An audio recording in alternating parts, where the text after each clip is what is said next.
Hello, everybody, and welcome back to Live with Roger Hanson. Today is Tech Talk, and with me is my co-host Karma Love, and today would be a good day just to call Mark Edworthy, my co-host too, because he's been doing it with me. He's the brains behind this outfit, him and Tan.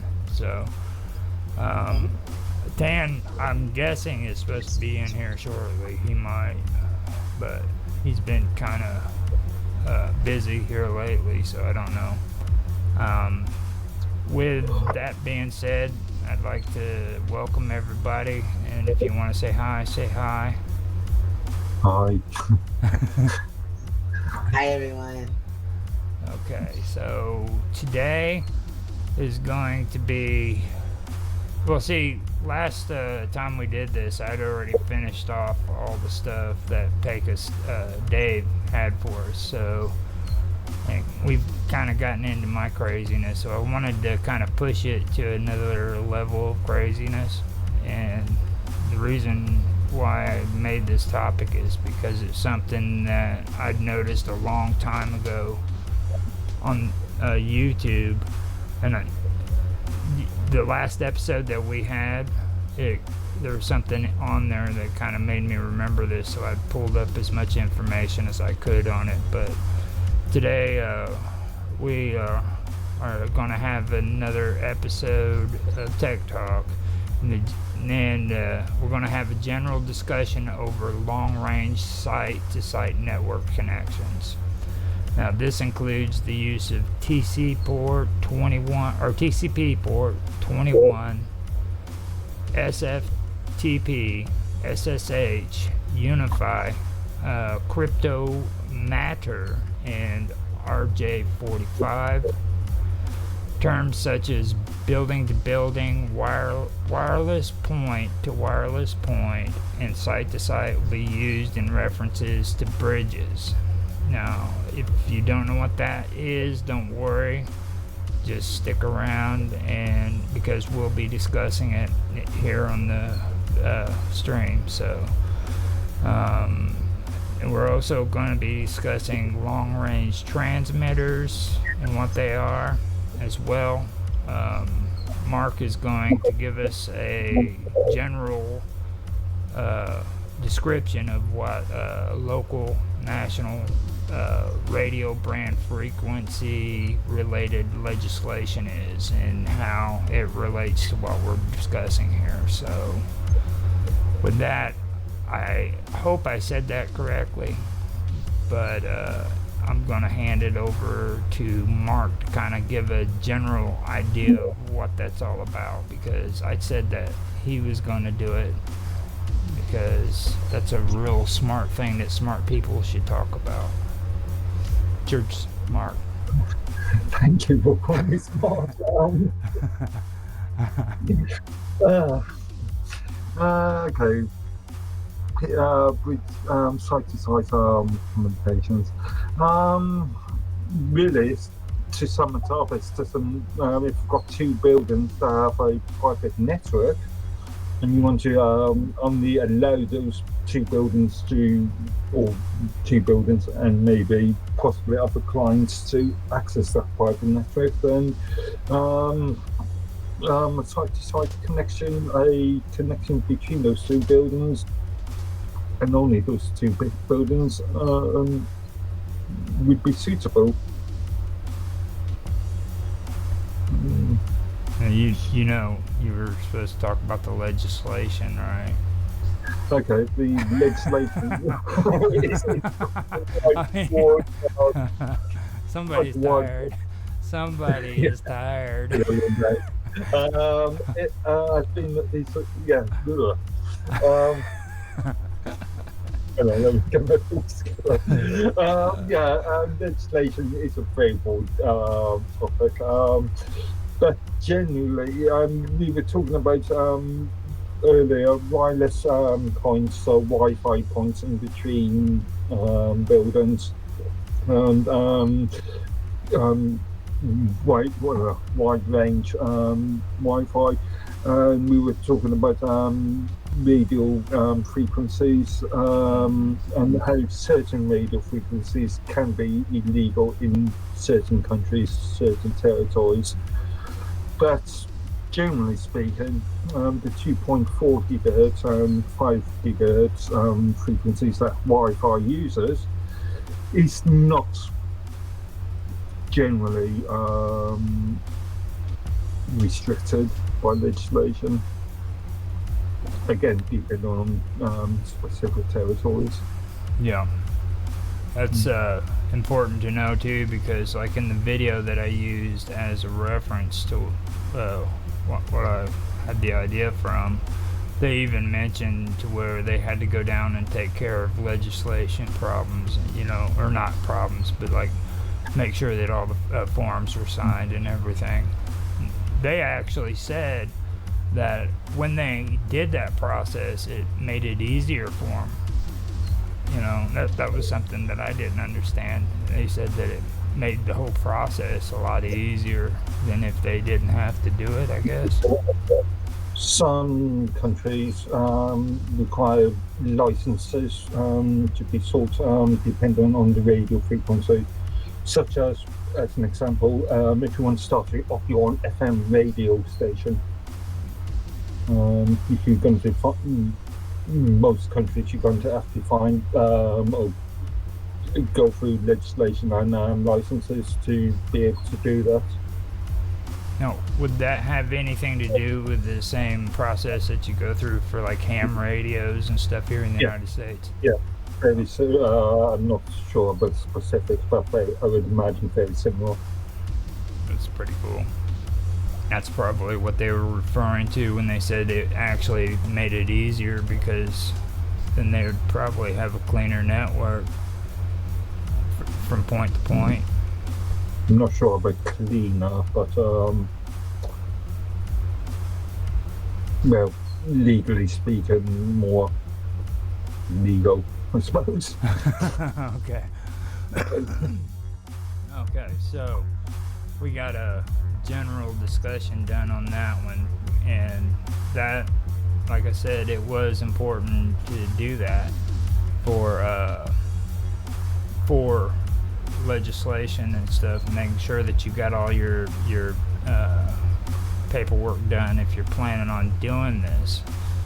But before I get into it, did you go over any of the stuff that I showed you on the chat? I know where you're coming from on ports numbers and protocols. I haven't had any time to do any external research. Okay. Now, the one thing I wanted to ask though is, from what you get from this, and I've heard them say it on a lot of the videos and the articles I've read, but I want to hear it from you. Do you think that this is a practical thing to do when it comes to maybe making a profit or anything, or do you think, I mean, that it's really going to be expensive and you need to have money to do this, and you're probably not going to make a profit off of it? Which the hardware itself is relatively inexpensive, but again, it depends on specific use cases. Okay, so I did want to find that. Now, the legislation part of it with regulations, I mean, do you think that would cost an arm and a leg? Within the US and the EA, I can see those frequencies, the 2.4 and 5 gigahertz frequencies as being issued. I doubt if you even need licensing for long-range transmission. Yeah. No. With them, what I noticed, they were talking like maybe a 3-mile radius. That's what they were determining as long range. You know what I mean? So, like and also there's the point, if you are on your own grounds, let's say you've got a big, let's say you work in a university campus with multiple buildings, stretched out of I don't know, 5 mile radius or something, then I can't see that being a problem. All right. You said you can see it as being a problem? No, I cannot. Oh, you Cannot cannot. say it. All right. So that's good to know. So universities could actually use this kind of stuff to run their computer programs and stuff like that all through it. Or the alternative is actually physical cables between the various buildings. There's RJ, like you said, RJ45 Ethernet cabling between the buildings. Would be the alternative. Now, after that, I did want to bring up the TCP port 21. So what can you tell us about the TCP? Okay. Each network protocol has its own ports, which have standard numbers assigned to them, but they can be reassigned to different numbers. Port 21, as you're talking about, is FTP, so that's really used for general file transfers between computers or devices. You see a lot of use of that in web hosting. When you're uploading, let's say, a website to a host. Okay, and right here it says that FTP port 21 is the default control port. After the correct FTP username and password are entered through FTP client software, the FTP server software opens port 21 by default. This is sometimes called the command or control part by default. Then the client makes another connection to the server over port 20 for file transfer to take place. So the administrator can change the default port for sending commands and files over FTP. However, the standard exists so that client software programs, routers, and firewalls can agree on the same ports, thus easing configuration. Does that sound right? Yeah, that sounds familiar. Again, it doesn't necessarily have to be port 21. Depending on how the server is configured, it could be any port within one and I think it's 2000. Yeah, 1 and 2000. So that's just basically opening to FTP 21 by default, but you can switch it around anywhere you want afterwards, right? Yeah. Well, the system administrator, the network administrator can define an alternative port. So with that, you have to make sure that everything is set to that port too if you switch it around. Yeah, you've got to make sure that the client software is directed into that port. Okay. So hold on a minute. Oh, I've got it sitting right here in front of me. I don't even know. I'm wanting to switch to. Oh, here we go. Now it says how to connect over FTP port 21. The one reason for FTP to fail is if the correct ports are not open on the network. This blockage may occur on either the server side or the client side. Any software that blocks the ports must be manually changed to open them, including routers and firewalls that might block the port. It might block the ports if the operating system doesn't. By default, routers and firewalls might not accept connections on ports 21. So if FTP isn't working, it's because it's best to check for the router forwards request. No, it is best to check that the router forwards request properly on the port and that the firewall isn't blocking port 21. You got something? You going to say something?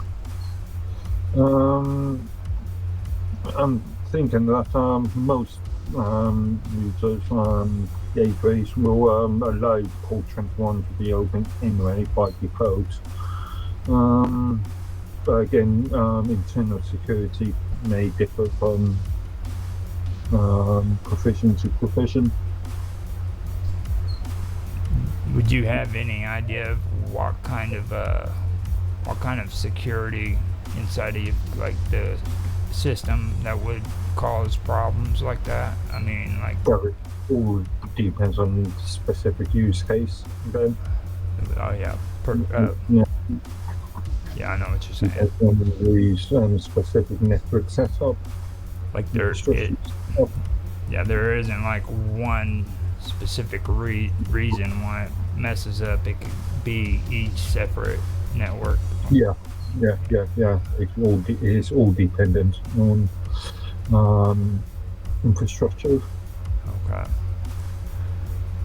So, in addition to ensuring port 21 is open on both sides of the communication channel, port 20 also should be allowed on the network and through the client software.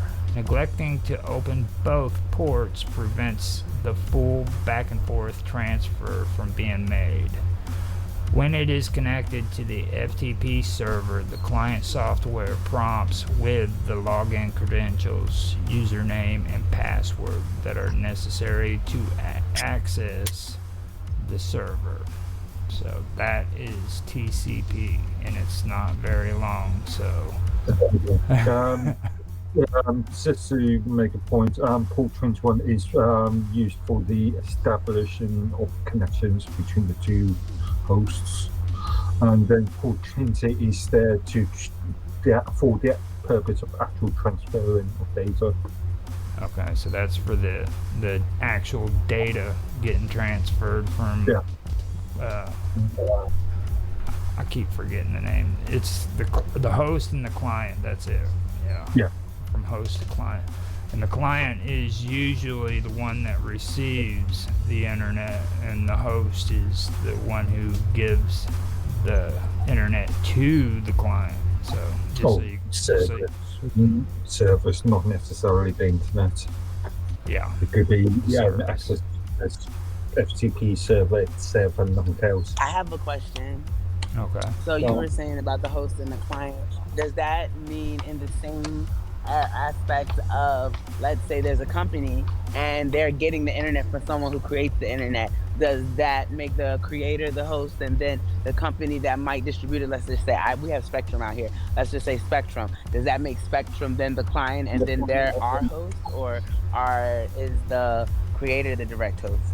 The end user is the client, and the service provider is the host. Okay. That's a pretty good question.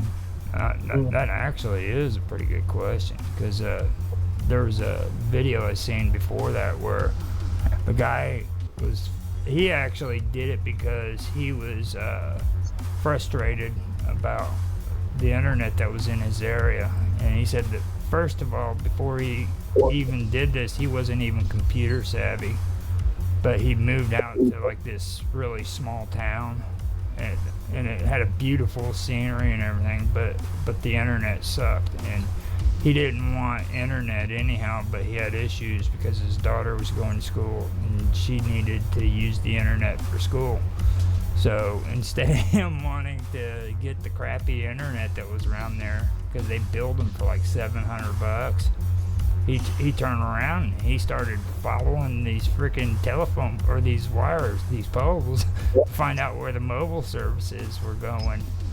And he contacted the internet provider, but he didn't get a response for the longest time. Then one day, out of the blue, these people contact him, and he asked them if they could run a line into his house, and they were more than happy to do it. So he ran it in there just for the purpose of getting internet for his daughter in school. And all of a sudden, neighbors are saying, "Man, hook me up with that," because they wanted his service. You know what I mean? So in which case is he's a host then, right? Or Well, No, no? he still declines. He still Yeah, declines because in he's it. getting it from So, a yeah, higher he's source. getting it from a host But provider.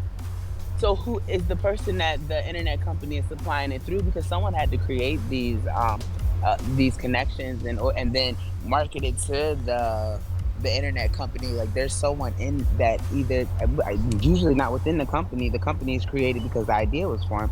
So would that not make the person that supplied it originally then the host, or does it just automatically go to No, they'll the just be service provider? the infrastructure service provider.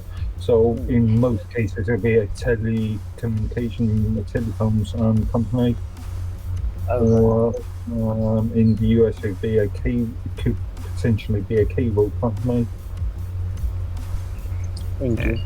and also, let me also point out too, Karma, this isn't like the regular cable that runs into your house to your router either. Because like the video I seen, Hmm. this guy had like the big cables you see up on the power lines. So when I Can say he's technically can technically be standard copper cable,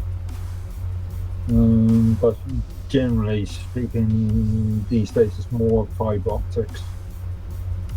yeah, that's what he used. It was a fiber optic cable that was running to his house. There's an interesting I see him. issue, especially in the UK, and something I have discussed with quite a few people quite often. Is we've got a lot of old houses in the UK, pre-war houses, pre-World War II houses, and you get these companies saying that yeah, we've got super fast fiber optic cables being laid in the streets. But as soon as they jump from the street to the house, it could be cable, it could be copper cable, and therefore there is a speed to the bottleneck there. Isn't that also too with because of the reaction? Like there's some type of reaction that copper produces. I learned this before. I could be wrong too and misunderstood, but isn't that why it changes? Like it can't. Like you said, I guess you said it moves faster, but isn't it some type of way that it can cause some type of adverse reaction if it's all the way throughout? And I know too, copper is expensive. They pay a lot of money for copper. Copper is quite cheap. I'm not sure about specific It's prices on cable It's right like, now. well, it's worth a lot. Like if you so Yeah, people go and steal copper out of air conditioners just to be able to sell just the copper pipes because they're solid mm, copper. I know that sounds crazy, but it's the truth because then everything else is so cheap, like iron and stuff like that. They're not really can't do anything. Copper is really the only thing that's worth something, and I guess it's because that's what they do with it. This type of stuff is done with it, which would explain why they pay top dollar for copper. I know it sounds insane, but like in the hood, a lot of times you would often hear about people who are missing, like their air conditioner had copper pipes and they're missing now. And it'd be missing because people were stealing them, breaking them off and selling them. And yes. Something you've got to consider is copper pipes are large, big copper items. Copper cabling, just threads of copper. So yeah, so it's different. there's It's got to different be a then. lot more. Yeah, Okay, quantity I see. more. Yeah, they generally, when they want to steal copper, they don't want to do the hard work. Because I've actually done the copper wirings, and I can tell you right now, it's not an easy or fun job. It really sucks when you have to get, like, you got to get a knife, one of the freaking razors, and cut down the side of it, tear the big plastic around it off. Then you got to do it around like 3 or 4 wires that are inside of it, and I mean, if you're gonna steal something, It's it's a gonna be, tedious. It's a yeah, tedious Yeah, job. I cut down and we use cabling all the time, and yeah, it can be quite Mhm. tedious. Well, thank you for that, Charles. Now, we also need to discuss SFTP and SSTP. Let's go for that one first. It was mentioned earlier. TP, okay, Secure File Transfer Protocol. It's the same, exactly the same as FTP, but much more secure. What it does is it tunnels itself through a SSH connection. SSH is the method of actually directly securely communicating with the server.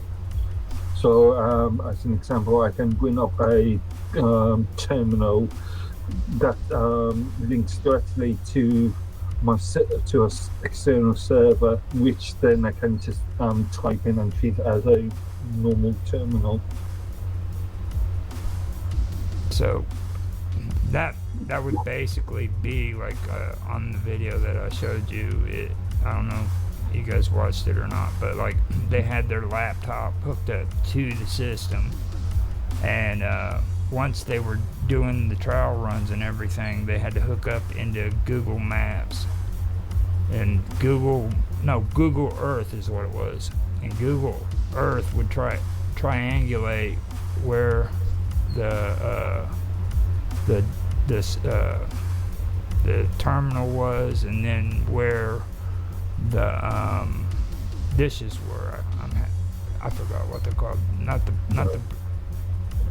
But it was triangulating it, and it actually showed like the network path going from point A to point B, and it gave all the information like how strong the signal was and stuff like that. So is that what that would most likely be involved with? No, I would just generally say SFTP would be used to transfer files from point A to point B without by FTP, using a much more secure sort of method. Okay, so that would be like in the wireless point-to-point area, and not necessarily to be any sort of from, let's say, from a client machine to a server. So if let's say I'm a web developer and I've got a load of HTML pages I wanted to upload to a secure server somewhere, I would use FTP or SFTP to transfer them. okay, so you could basically use that right in your home computer system, huh? Yeah. Okay, that's pretty cool. Now, on the SSH, is there anything extra that you'd like to say about that that's different from what you were talking about? SSH, for the most point, is really just being able to access your servers or your other devices terminal console, and being able to type in commands to that console as you would do locally on your own local devices. Okay. So this Unify, you said that it's more of a term and everything. You think you could elaborate more on what we were discussing earlier? Unify is really an extremely general term, really.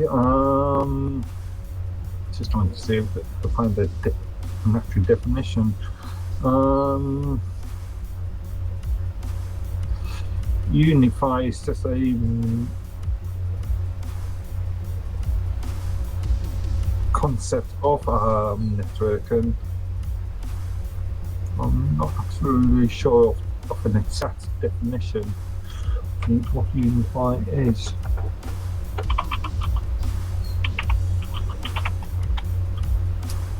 Unified as it pertains to the fiber optics area, or you mean in general? It's just a generalized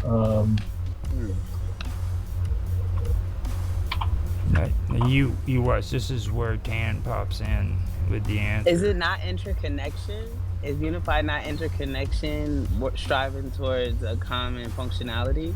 And this is not me looking it up. I'm just asking, would that not be what unified would be? Just on a general sense.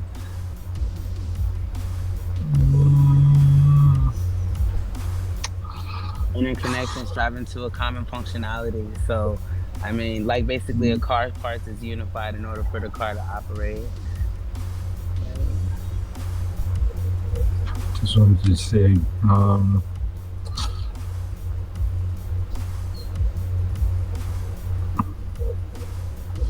Got so many different definitions there. Unify is a web-based digital asset management system.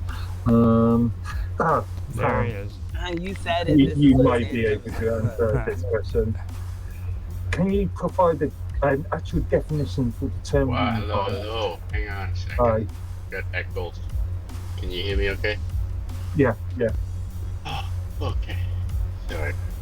Late. No. Long day. I'm glad you're here. I told him that you were going to show up to answer the question. I did. Ask Karma. She'll tell you. I Oh said man, I was like, you got a I was crystal like, ball. this is where he's going to show up. What are we talking about? FTP? Unified. So far, we made it to Can unified. we come up with a simplified definition for what unify actually means? Where are we looking at your screen, or what are we looking? Just not looking at anything at the moment. We're not. I was Roger, you're not sharing your screen. Yeah, it's right there in the center. You just right back in the background. Oh yeah, okay, I see. Oh, you know what? Take Mr. Robot's advice, right? Zoom in on the screen so the viewers better. He The text. I should Okay, have tagged him. it's very legible, very readable, so that's good. Yeah. Okay, what are we doing? Unify. Oh. Yeah. What is a Unify? It sounds like it's a vendor of some sort. Yeah, it's not actually a vendor. It's more of a very generalized definition term.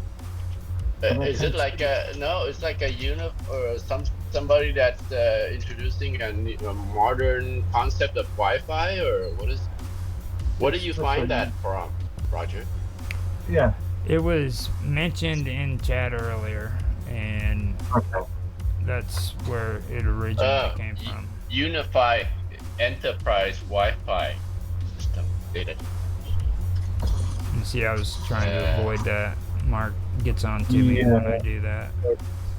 I'm a bad boy. It's made. It's a product made by Ubiquity Network, isn't it? Of course, yeah. Of course. Yeah. It's a natural range of products. It's not rather than ambiguity. Ubiquity. Yeah. Let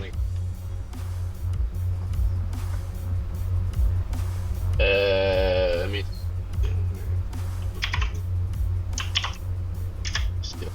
Nice. I've heard it be used as a sort of overly generalized sort of definition by some people, but But okay, so I sent the link in the chat room to Unify's data sheet. I'm also showing it on my screen. Okay. So it looks like it is the product. Scalable Unified Enterprise Wi-Fi. Unified Enterprise Wi-Fi system is a scalable enterprise access point solution designed to be easily deployed and managed. So it's a set of access points plus some sort of administration console software. Yeah. So it's an access point, like Roger was. Like I guess you found it when you were searching for access points made by various. Actually, what I had earlier, I didn't even add into it, but I keep forgetting his name. He was in chat earlier, and we were having the discussion with him. He's the one that I was inviting in if he wanted to talk. And he mentioned the unified. So that's why I decided I was going to ask him or ask you guys about it. So He didn't join. He's a new guy on general chat room, right? Yeah, the individual with the username StutzZZZ. Stutzy. Yes, that's you know that's dude. that could actually be Bill Ottman in disguise. Why do you guys keep so this? You should be talking about this in the conspiracy show. Well, I mean, Where do you get that stuff from? Yeah, everybody. He's got a fetish for Bill Ottman or something. We're gonna start doing guys disclaimers know on your me show enough before by too. now. The views and concepts expressed here, relation of the entire panel. Just experiencing. Oh man. Okay. Hey, that's funny. Thank you for taking care of the formalities. Right. Definitely welcome. We're gonna, like I said, from now on, disclaimers. I think he's a new guy. Yeah. Yeah. Mike Stutz. Oh, it's actually his last name. Okay, so Jesus, Tan, how so fast? Like you didn't even give them 30 seconds before you. That's his last name, Mike Stutz. Where's he from? How many kids does he have? Oh, he joined. He's not new. He's new. He joined in 2020. oh yeah, he's been here for 4 years now. So okay, Okay. All right. So maybe he knows a thing or two. Probably worth inviting him onto the show. he's been invited. I tagged him, I think, didn't I? Yeah, but he doesn't seem like he's very active. Okay. Okay, So what do you want to? Well, what do you want to know? What do we want to learn? I mean, this is new to me too. This unified product. Let me read this to you and let you go from there. Okay. In late 2013, Los Angeles City Council began a push for citywide Wi-Fi network at no cost to citizens. It would bring internet access to the estimated 30% of Angelenos lacking reliable high-speed internet connection, giving many low-income residents a boost up in the economy. But the project, called CityLink LA, never materialized. Perhaps it was because the city offered no financial investments to the developers, although it did vaguely promise considerable and valuable assets and service to leverage such an investment. Or maybe it was because the major local internet providers, which includes AT&T, Frontier, Cox, and Time Warner Spectrum, saw little point in building a communications network that would give away a service they already profit from. Whatever the case, the request for proposal was never met with a proposition that satisfied Mayor Eric Garcetti and council member Bob Blumenfield, who began the initiative. Meanwhile, internet in the area continues to be expensive and unreliable, while giant corporations don't compete with each other and lobby against consumer rights. But 2 points. Sorry, I'm going to actually 3 points on this. First point, we all know that in the US, telecommunication providers, the internet market, the telecommunication market is full of monopolies. There isn't a fair level playing field in the US. Second point is that because there a lot of legislation in the US is done with the approval of lobbyists, there's not always a fair deal for consumers. And third point is you stated that this public service was going to be provided using none of the public's finances. So Yeah, where's the money coming from? sounds dubious. Yeah, it sounds really dubious. But you know, Toronto, the city that I live in, they have implemented like free public Wi-Fi in public places. So on buses, on subway train, shopping malls, you got free Wi-Fi. So, but those are funded by taxpayers' money, and whoever is providing the backbone for those internet access, they must get a cut. They must get a cut from the government somehow. It's not free, right?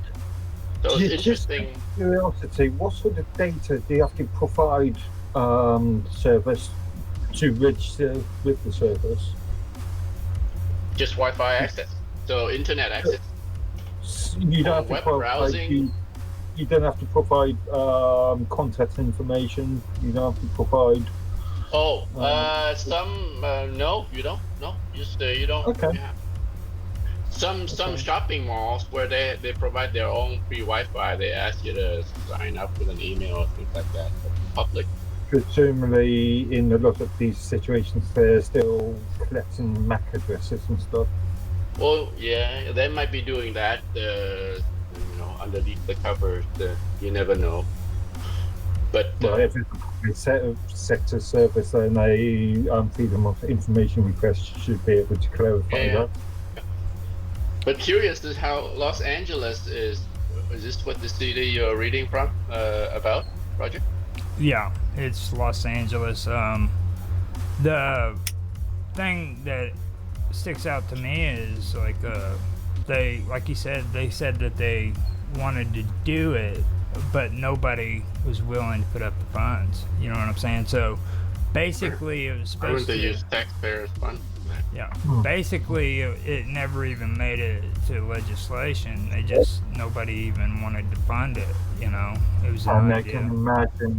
I can imagine because of sort of lobbyist nature in the US, it'd be dropped.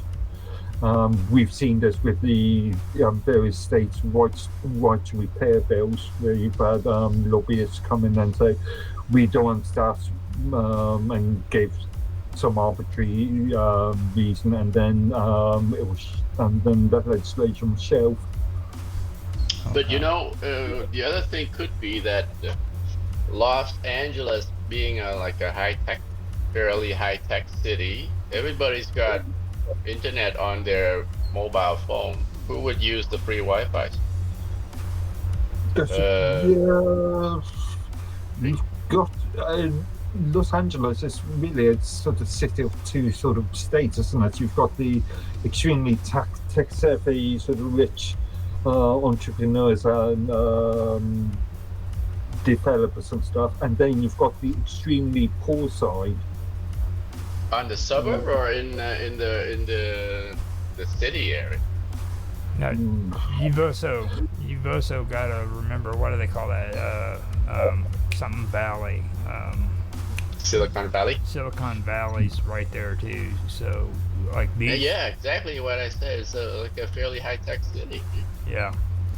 So there's a lot of money that can be drawn out of that just from having the network opened up. There was a lot of money drawn out of that, but as we've seen with the sort of social justice movements coming out of that area, a lot of companies are either deciding or have moved elsewhere.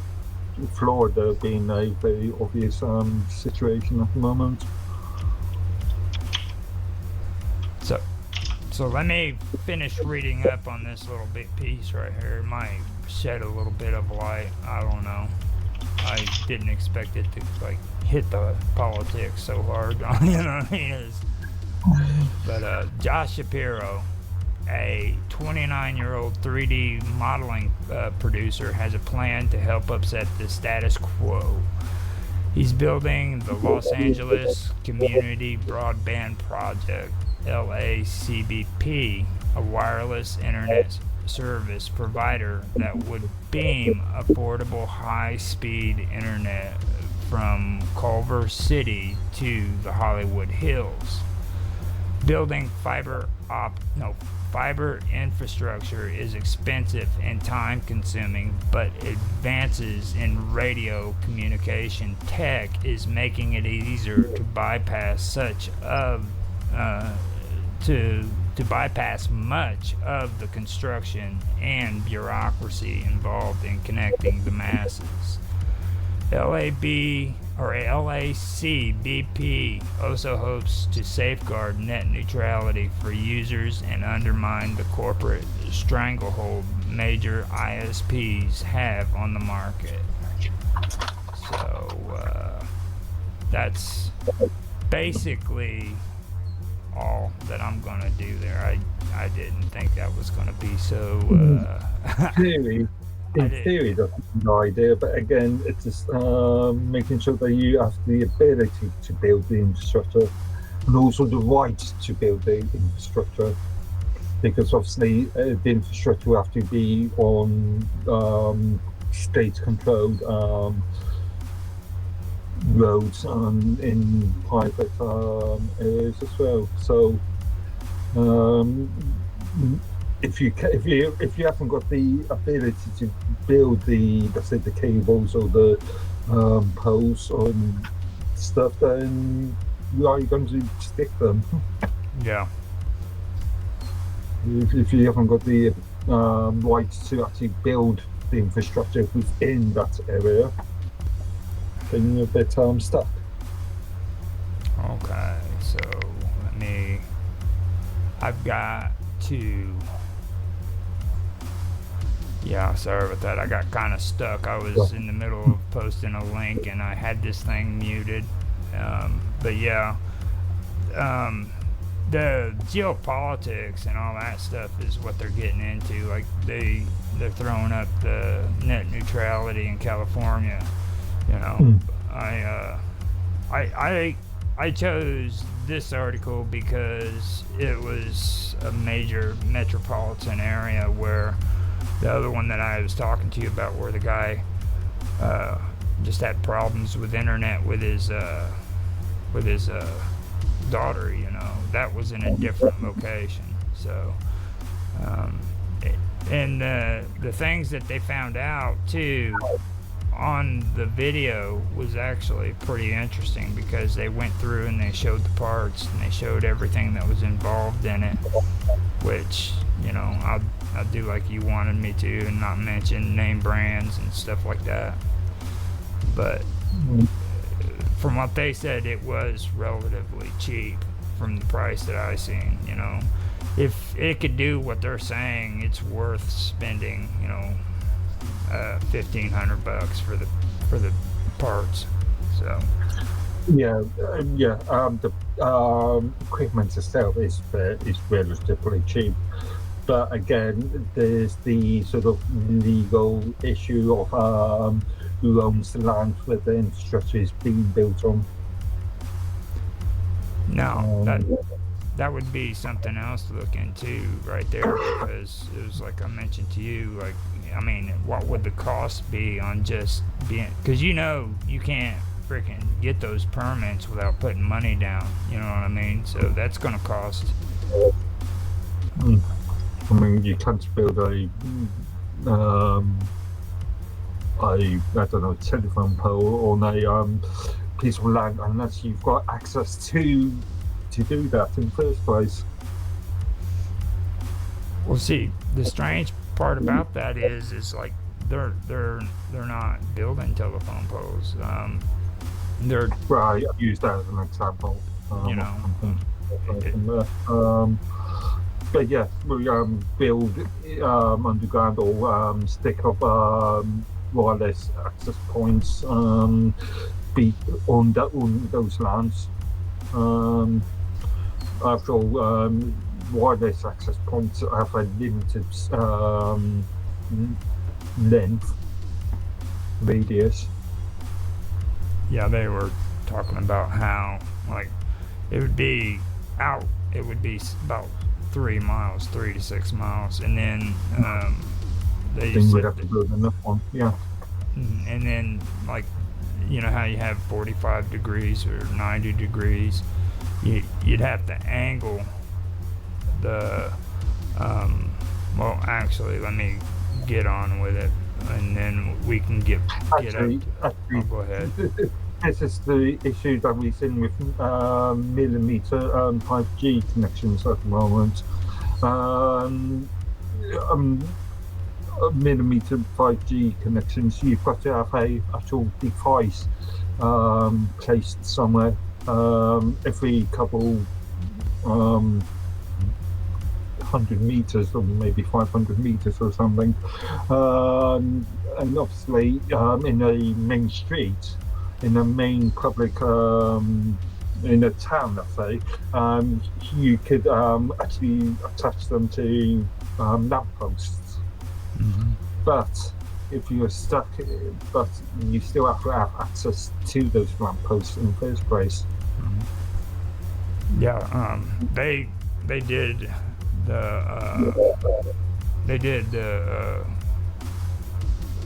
the one side they had it on top of the building, and then the receiving side was on Santa Monica Pier. Then they had a second one that was out on the street, and just maybe within maybe a mile or two away from them, and they were doing the tests and stuff, but I really need to start getting my terms put together more easily. But what is it? It's the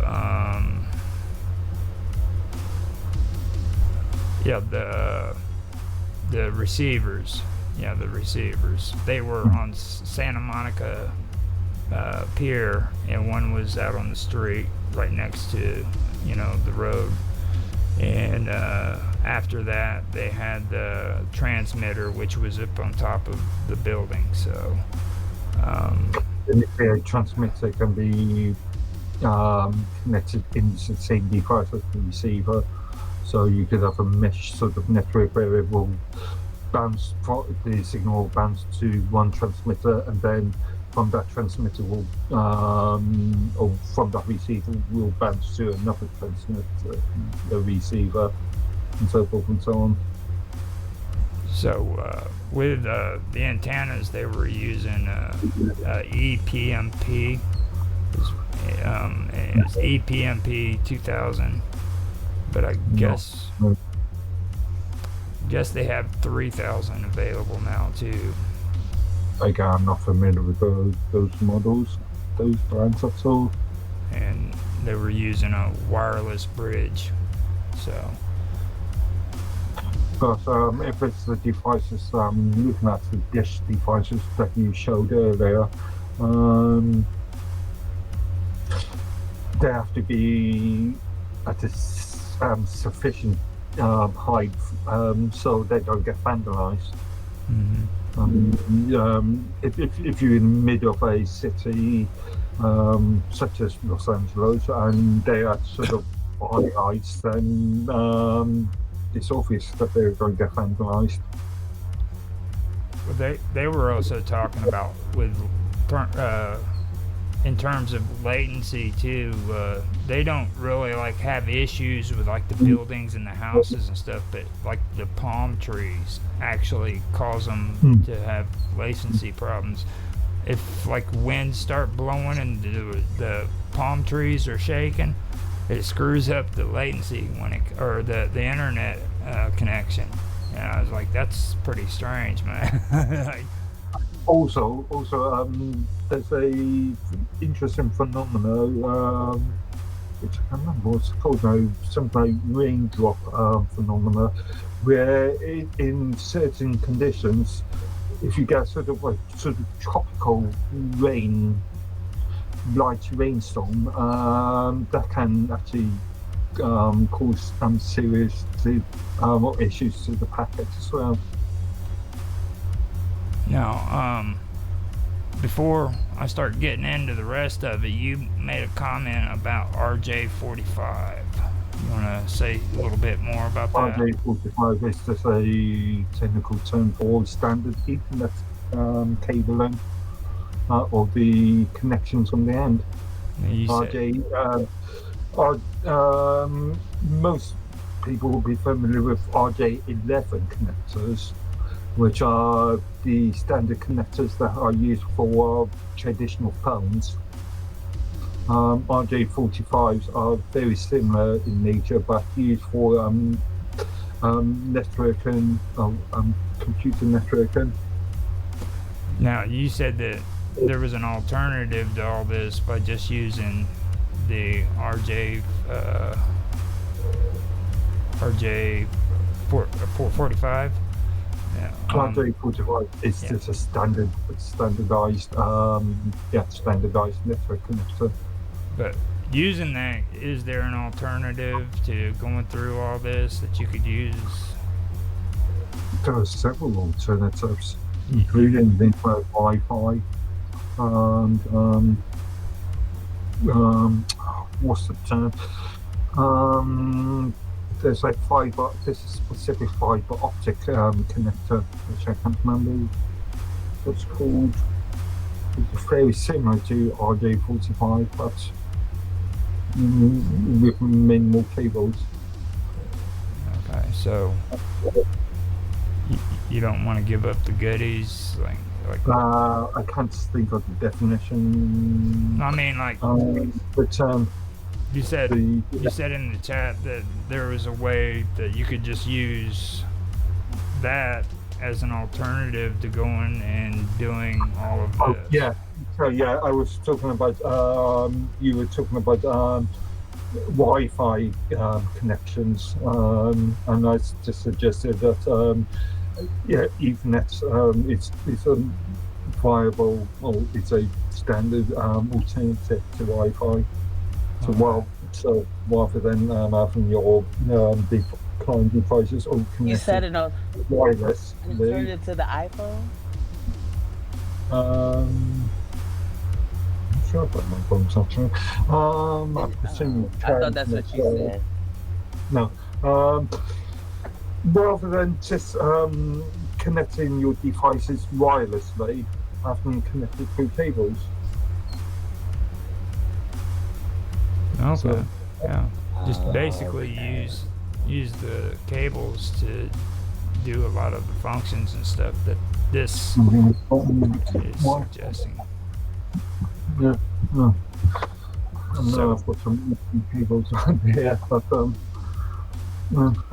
So the thing that I was reading on in here too is like they were talking about the wireless bridges, okay, and then they were talking about the outdoor Wi-Fi transmitters, and then they were talking about the RF transceivers. Now, which one would you want to kind of go over first? Because I think the transmitter should be the first thing to discuss before you get into anything about the transceiver. You know what I mean? The RF transceiver. But which one? I see you guys later. Okay. I'll see you later, Chocolate Thunder. I'm glad you stopped by. I know I today's. was listening and then Papa called me. Yeah, we're at basketball. Yeah. I knew today was your day off, having that fun with the kids. Yeah, so I tell them like, look, I'm gonna be here for the game, but I'll listen until the game starts. They do practice first, so I'm about to go into the game though. And I need to get with you tonight, and we got to talk about some things. So I'll see you soon. Okay. All right, y'all have a good night. Be safe. You too. Now, it's up to you which one. We were talking about transceivers. Transceivers is just another term for being able to receive and transmit data. So So, So I'm not sure what you mean by transceivers per se. this is a dynamic range RF transceiver, Okay. and it's supposed to solve. Here, I'll pull it up. How a dynamic range RF transceiver solves the blocking challenge of mission critical communications. With limited spectrum and increasing use of commercial private cellular networks, radio platform development is facing more complex interference scenarios. This article will discuss how the ADR-V 902 software-defined radio (SDR), a high dynamic range (DR) RF transceiver can address the blocking challenges for mission-critical communications. You are talking about a specific product, and again, Yeah, sorry about that. if I have perfect information about that specific product, I can't really comment. All right, but basically, it's a dynamic range RF transceiver. I mean, it's a systems. Basically, what I've got it from is it really works off of helping out with commercial and private cellular networks. You guys were just talking about cell phones and stuff like that, so that's probably what that's all about. Sending and receiving information. So it talks about blocking requirements for receivers. The DR of a receiver is at its maximum endpoint signal to noise floor, and DR is one of the key factors that determines a receiver's ability to recover low-level signals in the presence of blockers or interferers. The minimum detected signal is sensitivity is determined by the strength or bandwidth (BW). The receiver demodulation threshold (SNR MIN) and the receiver noise figure (DNF). It can be denoted by the following equation: sensitivity equals 174 dBm/Hz plus NF plus 10 times log 10 BW plus SNR MIN and 1. So that's basically what they're talking about. Whatever that means. Basically what they're talking about, but you don't understand. I would have to have a look at this data they've got. Yeah, I can put that down in there too. That way, if you want to look at it, you can kind of get an idea of what they're talking about. That was crazy, man. Now, actually, I think I already posted it. I may have. Okay. But yeah. But it's not a serious issue. But with that, I think we can talk about wireless bridges. Now, what's your take on these wireless bridges? Wireless bridges, again, is the same sort of concept as transceivers. So being able to receive and send transmissions. So, it's exactly the same concept as you've already been talking about. So you don't see any real difference between the two? No, the term bridge is bridging the receiver and the transmitter. So again, no more different than your previous concept of switches. Really. Now, what I got from it was like there was a transceiver that was set up to where it could push out the signal, okay, a transmitter, and then there was a transceiver that was supposed to be a sort of backup that made the the signal cleaner or some stuff like that. That's kind of what it was. There might be filtering technology within that device, but again, the basic principle of a transceiver is to send and receive. So you should be able to basically do it with one or the other. You don't really have to have both. Yeah, you can have one device that will, in your Wi-Fi mesh concept, is you can have multiple devices set over an area, and each of them will be transmitting and receiving. Okay. So open a full mesh. Yeah, because that's what they were doing there too. Is because like they had one that was sitting towards the left side, and they had another one sitting over here facing the right side. You know, and then they also said that like the farther away that you did it, like if you stretched it out on location, it would cause interference. So you had to be careful about how you adjust them. Like any transmission sort of method, may that be cable, may that be wireless, the further you are, the weaker the signal becomes.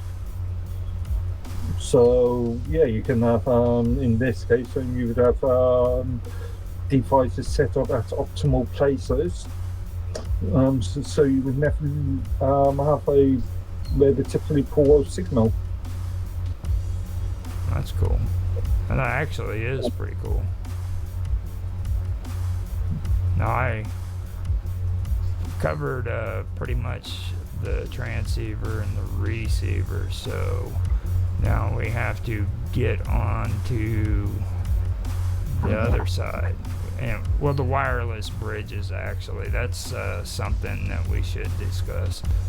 Again, very similar concept. Is it all just terminology, or is there any differences in the wording right there? Not really, apart from being physical wired or wireless. Okay. Now the building to building, the wire to wire, I think is another term they had, and then point to point. Like in terminology is what I'm saying. Is there really any difference in just that? Not really. They all synonyms for the same thing. So basically, they do the same function and everything. Yeah. Yeah, because it says building to building, wireless point to wireless point, and site to site. One that I generally hear a lot about. Yeah. So that's just basically terminology. Mm-hmm. Now, yeah, we've covered all of the stuff that you wanted to talk about. This would have been really boring if I'd have let you write this out. See, it's like it would have been. We'd come up with do a lot of research and create PowerPoint slides or something. Now, let's talk about long range transmitters, okay? And we have a couple of them here that I mentioned, but one of them is Force 180, and another one is Force 200, I believe. Again, these are specific products that I have very little knowledge of. Okay. It's an integrated radio, basically. Okay. Do you know anything about integrated radios? I'm not sure what you mean by integrated. Integrated with what? Yeah, you have to be a bit more specific. It's integrated radio modules, and the radio comes in a small form factor, I guess, and the antenna gain is supposed to be increased by 3 dB to 16 dB, and it provides a 40% increase in range. So that's with the Force 180. The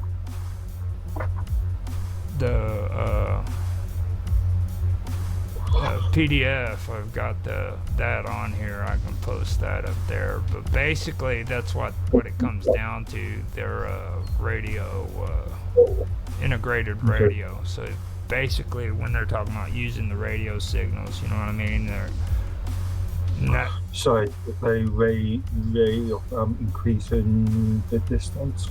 Yeah. Yeah. So, and I know, I'm pretty sure they were talking about Force 200s as well. 180, and then it went up to 200. And Okay.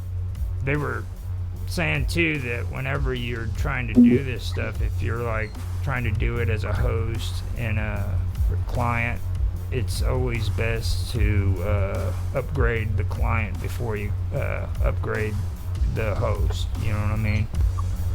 So that it doesn't cause complications in the changeover if you're upgrading your services and stuff. So I thought that was pretty cool to mention. Oh, okay, yeah. It's a Force 200, and basically it's just the same thing as it's part of the Cambian network. Okay, this is related to specific enterprise level. Yeah, I know. Your devices, your words have to be confidential because you're bound by the Bilderberg Society. No,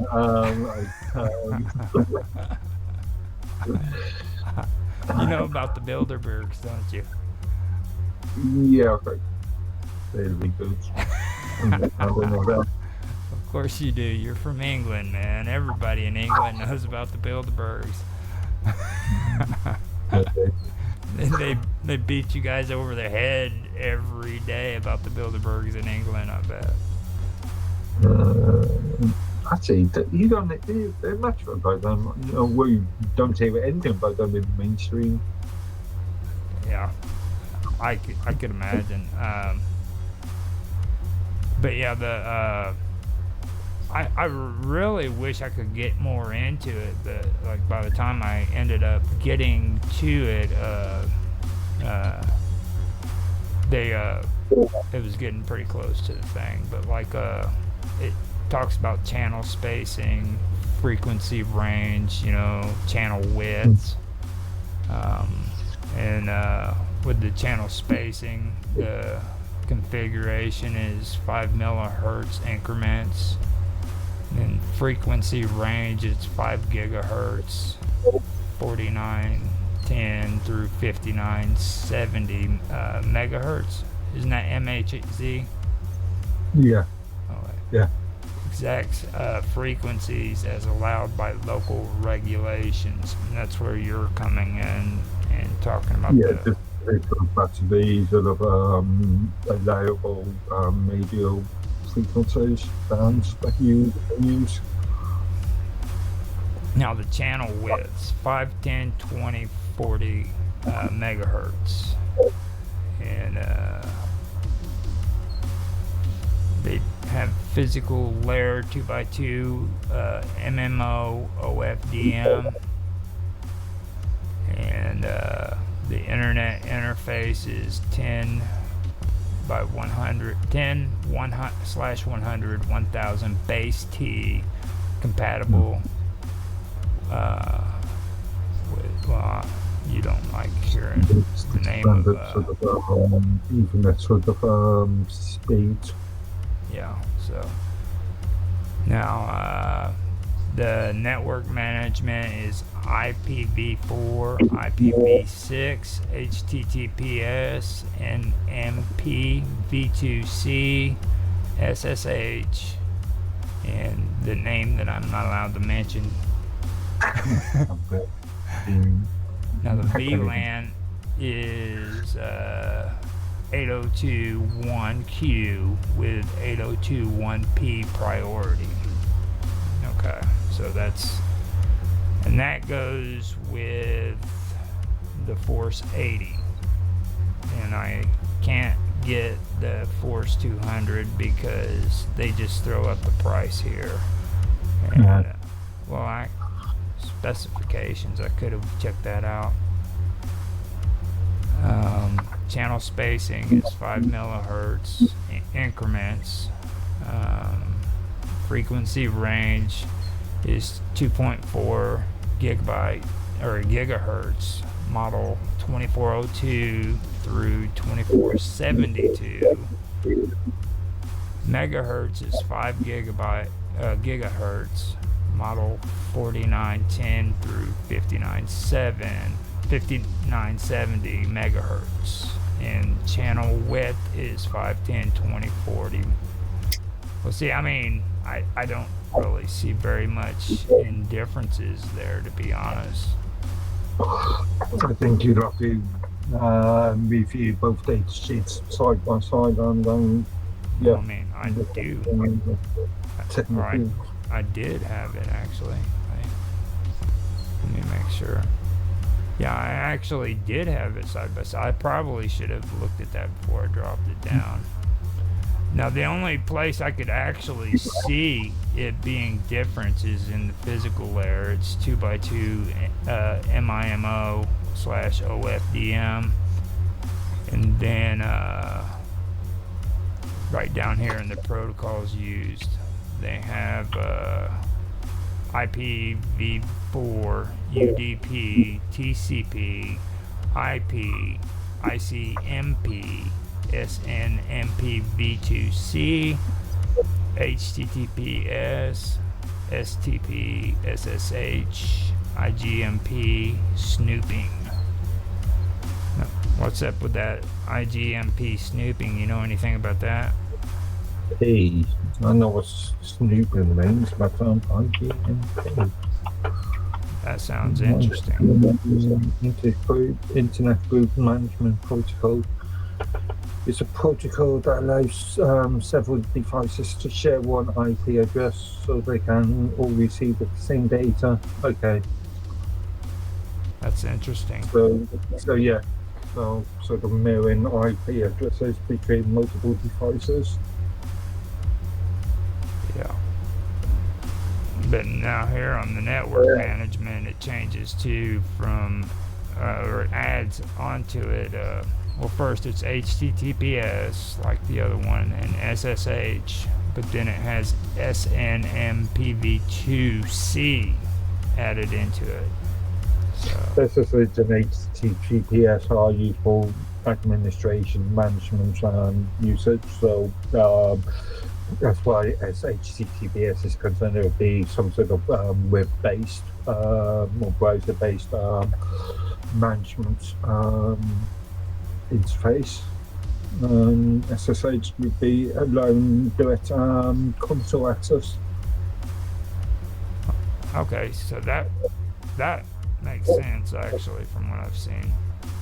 When I was talking to you about them having the laptop using Google Earth and everything, it allowed them to open it up. And not necessarily Google Earth, but you'd actually need.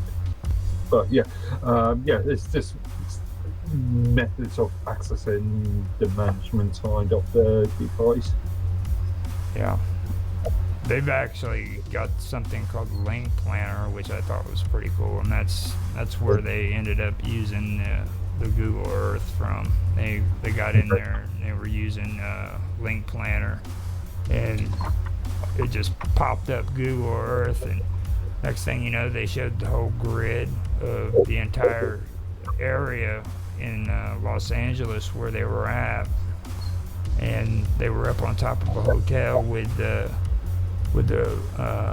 transmitters, and they had a receiver over on Santa Monica Pier and another one that was just a little ways away, a couple miles, and they were doing their tests. And then they had a laptop hooked up, and they were using a Link Planner, and they were literally able to look at the signals and determine their strength and how good they were performing and everything. So I thought that was pretty cool. Yeah, that makes sense. And they were using that with the 300 antenna series. Mm. It's sector antennas too, by the way, which I should point that out, because there's difference between the sector antennas and the other ones that I was mentioning. Okay. Again, this is more network specific. Well, sector antennas are actually like that's not just a service. Like, there's different companies that have it. You know what I'm saying? So I do know a little bit about that. I did check that out. It's actually pretty cool though. Like, have you ever heard of terrestrial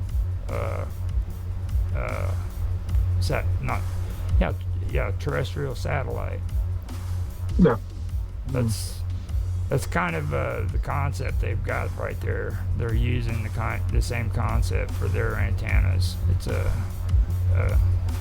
It's weird. Well, you have the concept of that, don't you? Like the free terrestrial. The point-to-point satellites. Yeah. Yeah, as an alternative, instead of it bouncing off of a satellite to get your shows and stuff, it's bouncing off of other people's satellites or antennas from nearby. So like, going back to the sort of transceiver sort of mesh sort of idea. Yeah. That is pretty interesting though. I've always been fascinated by that. So let's see here.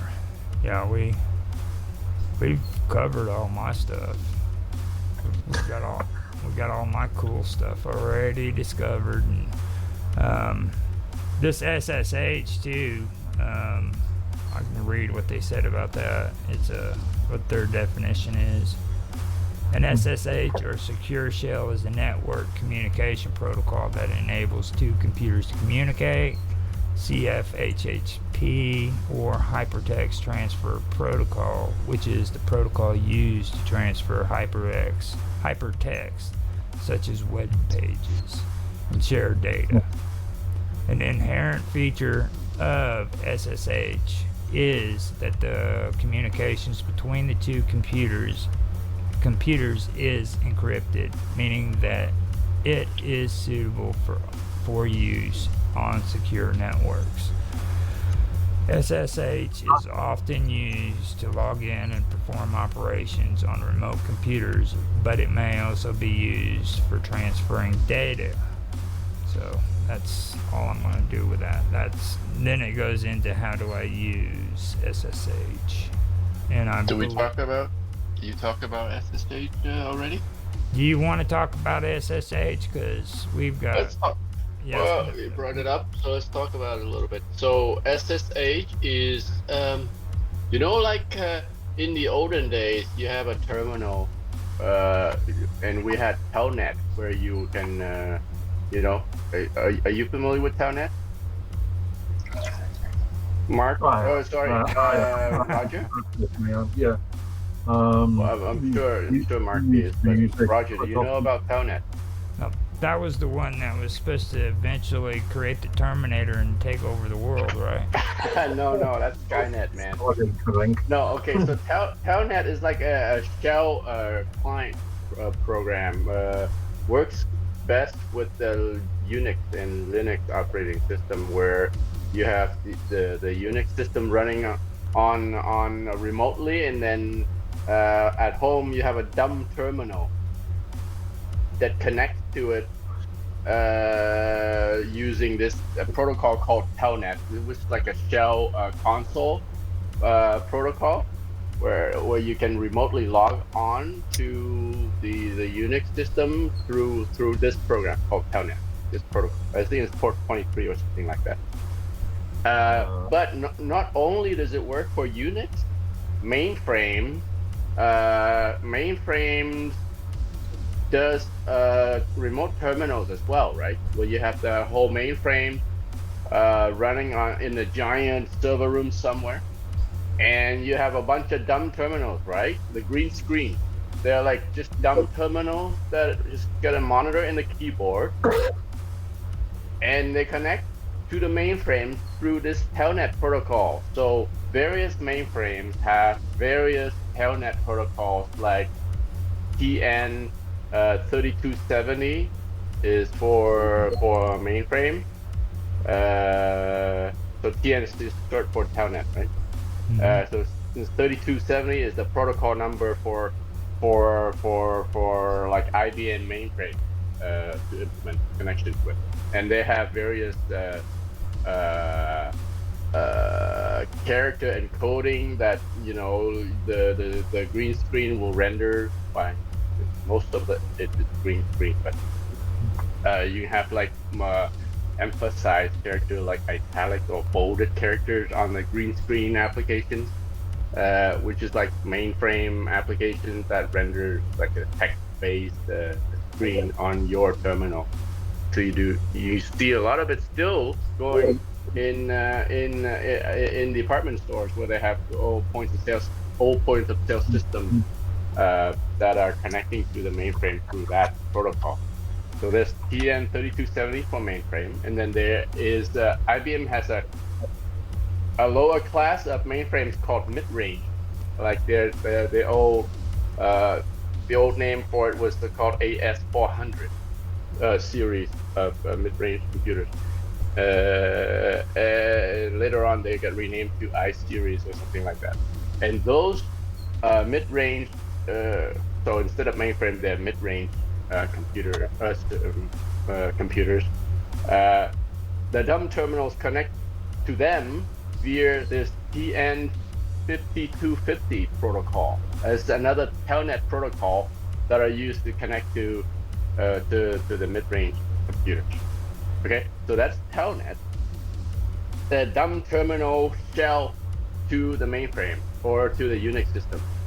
So one step forward. So Telnet is just like FTP.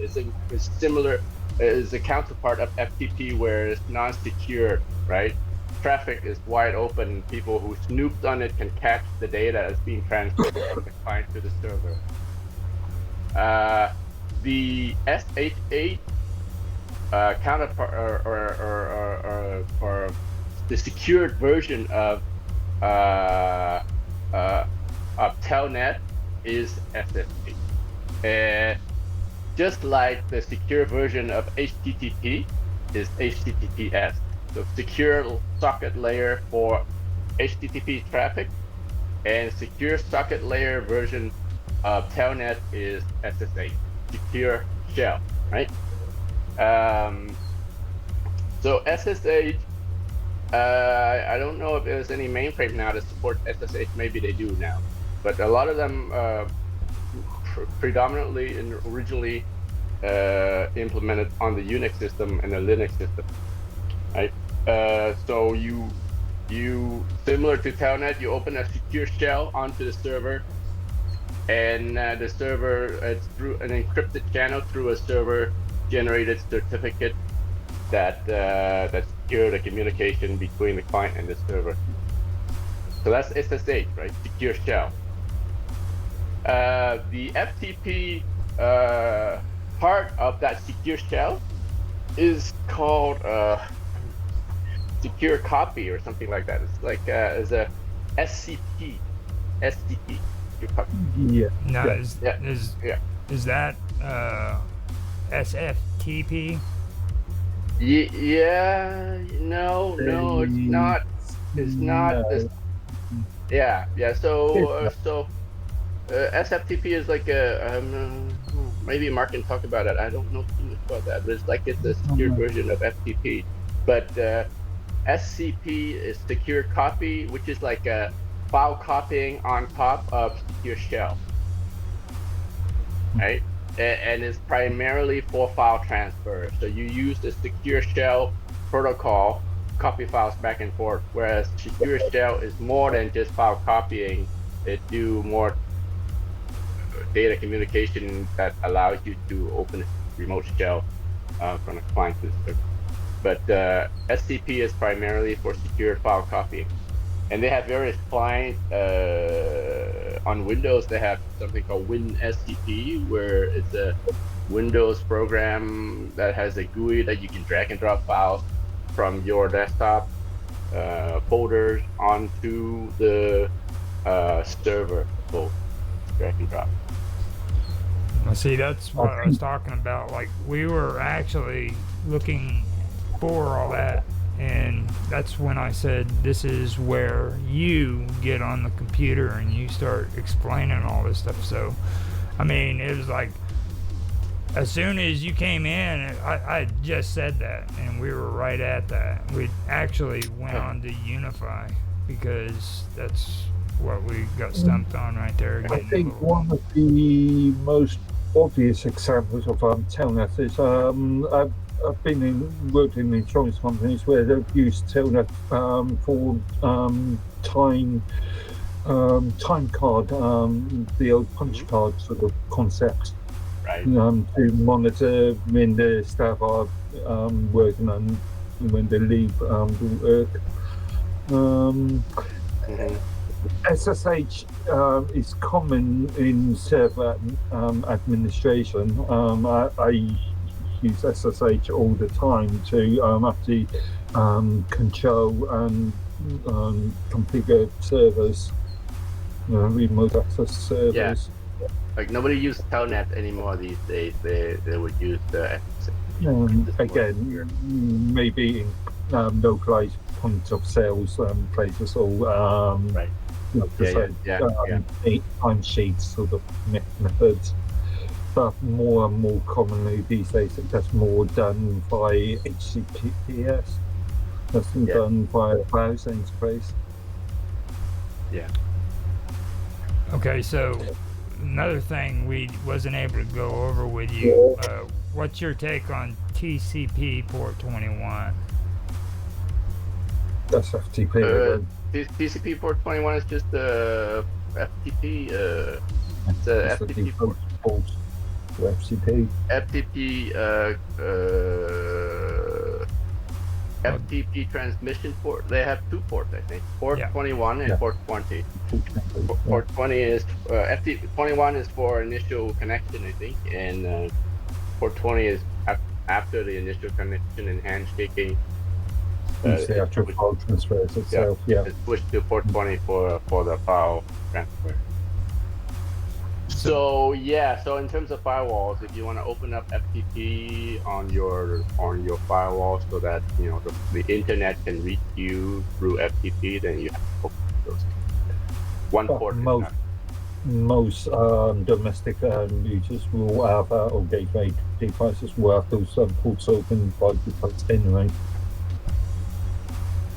Yeah, I guess there's some nice firewall user interface has a nice naming for you to choose, where you just tick FTP and it automatically set those two ports to be open for you. Yeah. So why are you interested in port 21? Because it's important. Apparently, you have nothing to say that Mark didn't say already, so that's. I just wanted to make sure that we covered the basis with you, because you didn't get to go over that stuff when you were or before you got here. So I just wanted to make sure that, because we went through that Now, the one thing I do want to ask is, how long ago was it that people stopped using SSH? They're They still haven't using stopped it. using the standard You mean protocol they've stopped using FTP? Oh, yeah, FTP. Actually, I disagree that they stopped using FTP. If you buy a contract from a web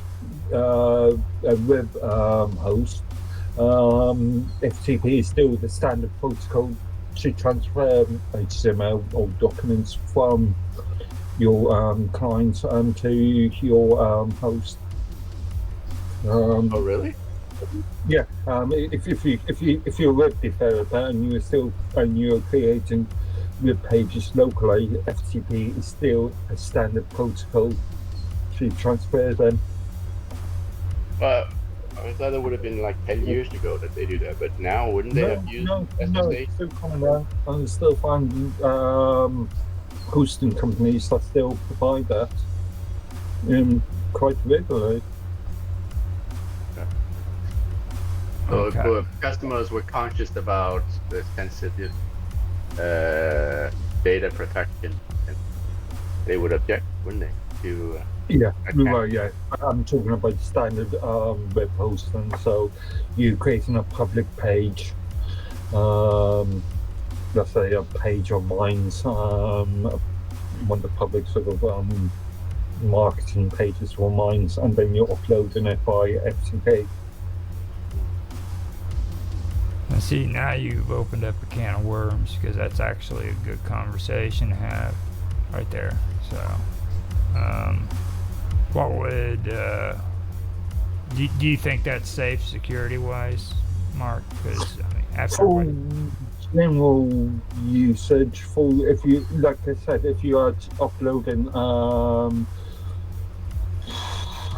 HTML pages or PHP pages, then yeah, I don't see any issue with that.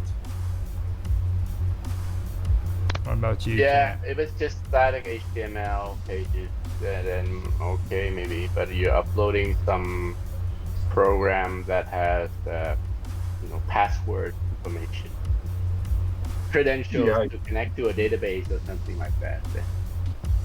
then you'd be using SCP or SFTP Yeah. or another Yeah. method. That's good. So, and you don't know anything about Unify either, right? You're good on that. Like it's like Yeah, I think Okay. we touched on Unified, the Yeah. product that's made by Ubiquiti. okay. Now I what don't about know. what about this Cryptomator? Yeah, I don't know what this Cryptomator is. So. No, I'm not sure. I think this guy just jumped in to give us a lot of alienware shit. You know, Oh, reverse. these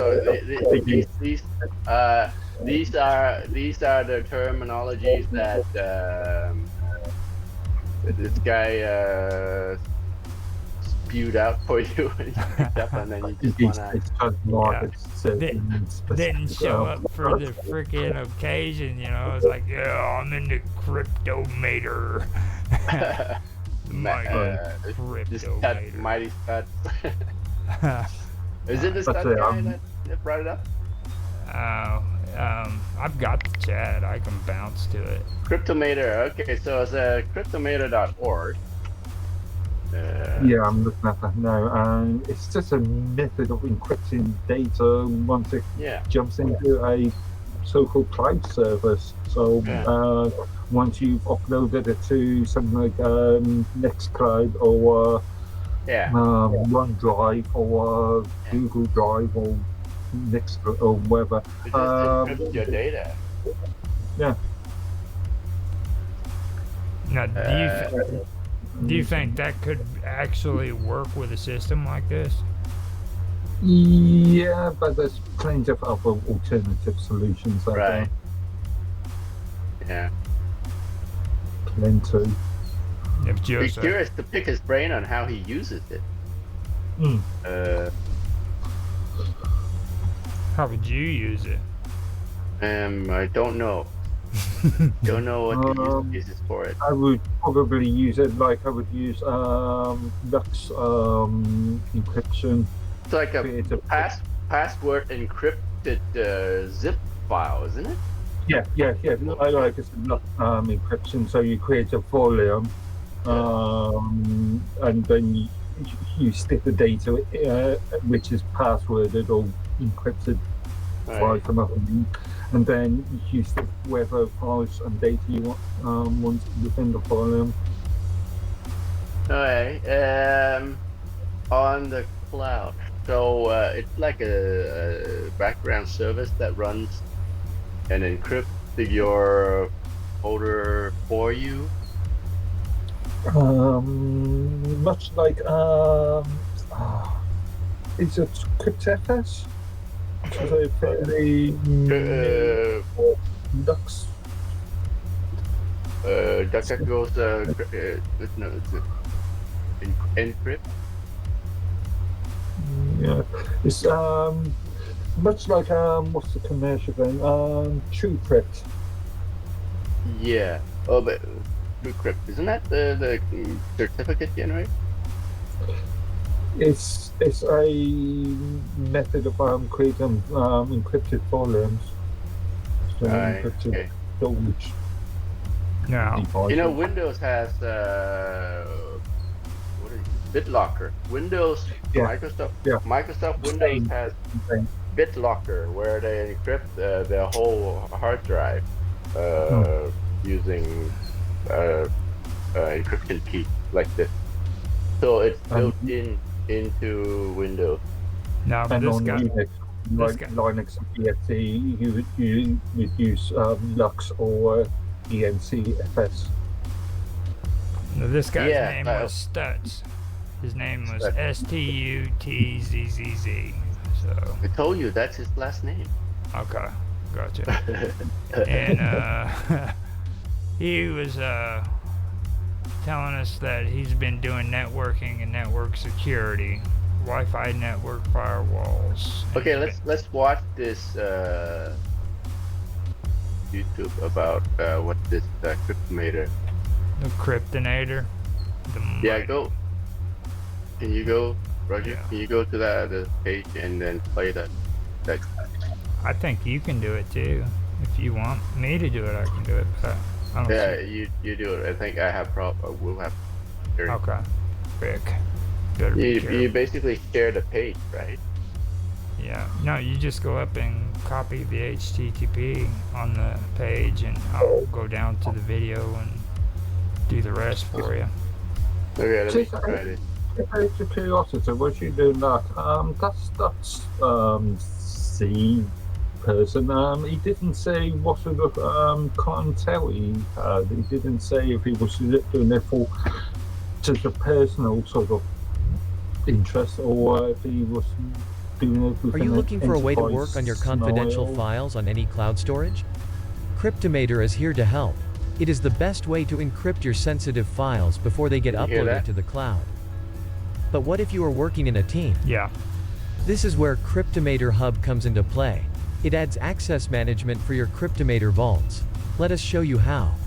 With Cryptomator Hub, your team members can manage Cryptomator vaults centrally and then unlock them with their own accounts.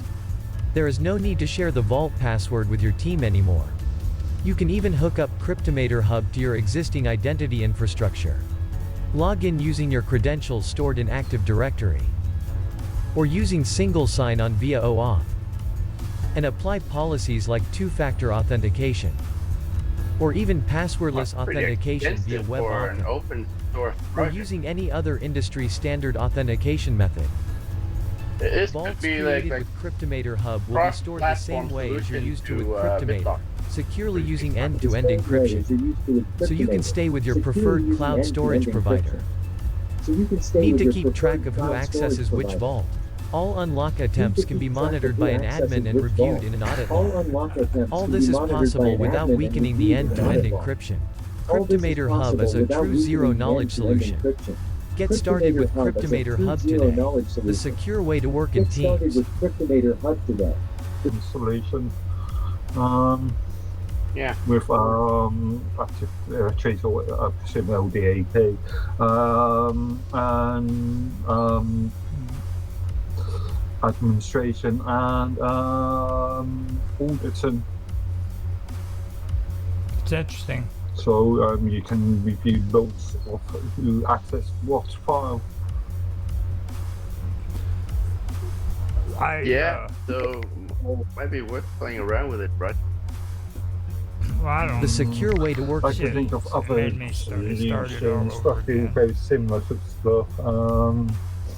the secure way to work in Probably I teams. can This thing think of keeps a couple starting of on me tools. every time I try to talk and stuff. So How do gotta I do end this video? this. You go down and end it in the same way you put it on there. Stop. Yeah, Hit the three buttons. Oh, yeah, There got are it. Got it. solutions as well. Yeah. Um, I don't know. I mean, so that is what he's saying, that is a better alternative than what SSH. No. This No. is for secure data storage.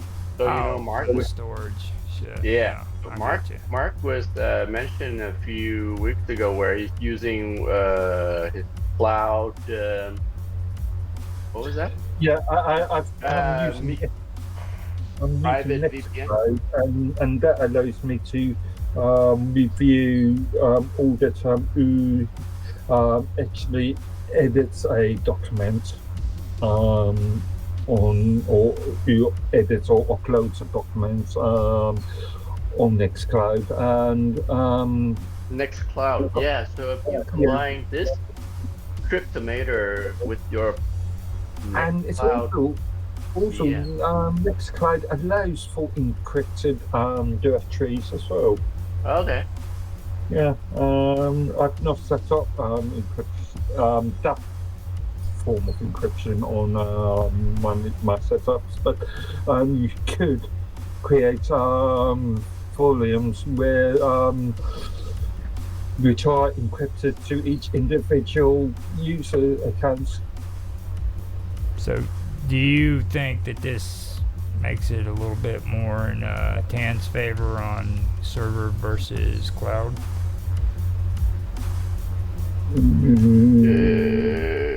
Either way, I mean, if you have your own server, Yeah, then you control the security of your data. If you are on a cloud, use the cloud VM like Mark is doing with Nextcloud.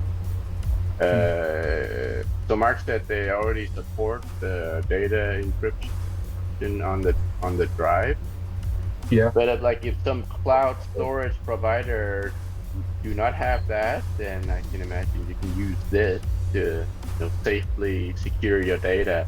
Or you could set up your own, again, using Nextcloud, or create encrypted FS partitions on your host. So if let's say you've got a third private server contract, you may be able to actually create ENCFS partitions on there.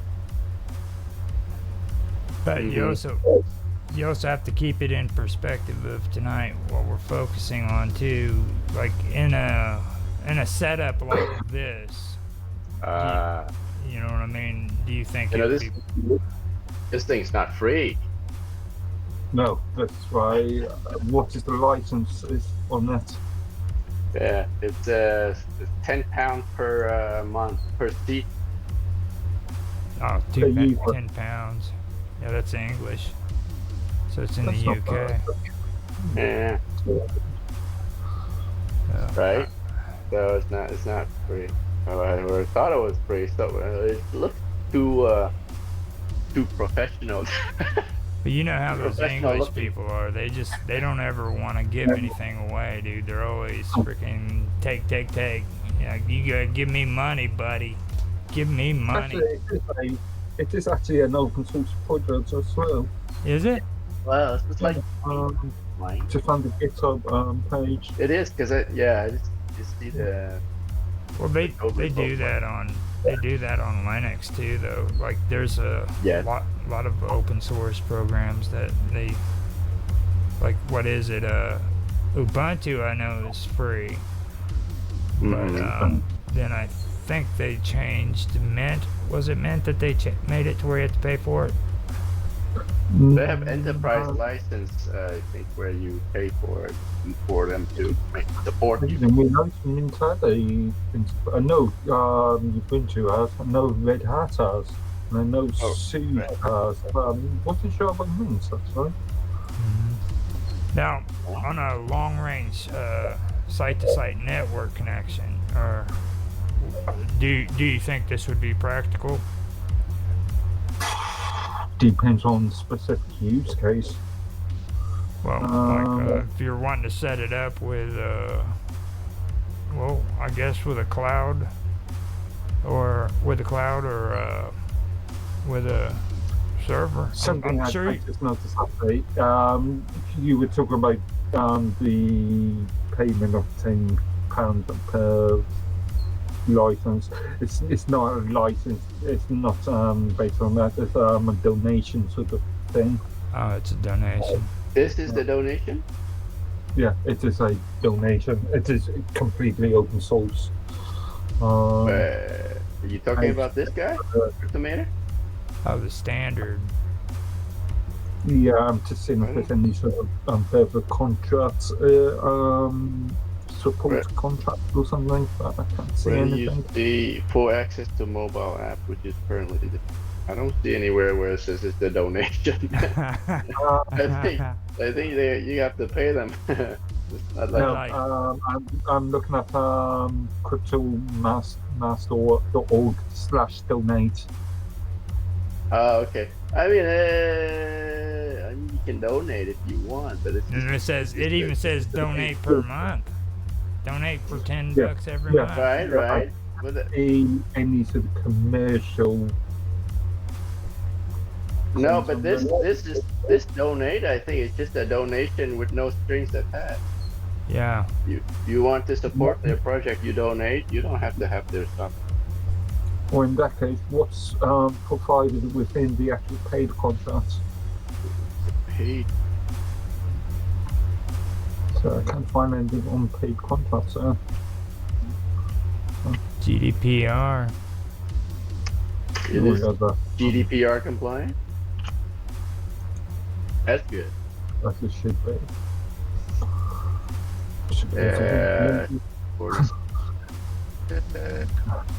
Supporter Are certificate. they like German? Oh, Cryptomator on Fediverse. You will like this.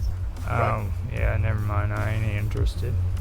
You know what? Yeah, I can't see anything. I'm gonna subscribe to them. Cryptomator. Go for it. Apart from third party sort of Let's see if we can find them. merchandise. Oh, look, there it is. Yeah. Cryptomator. Subscribe. Oh my gosh. They have no post though. Gee. Okay. You just. How long have they been around? That's because it's a shell. You're still on mines. You gotta go into the Fediverse to see all the cool stuff. No, well, this is it. It does have some post here. Maybe something's wrong with mine's implementation of ActivityPub. Well, they were talking about it in that video, the last one they came out with Bill.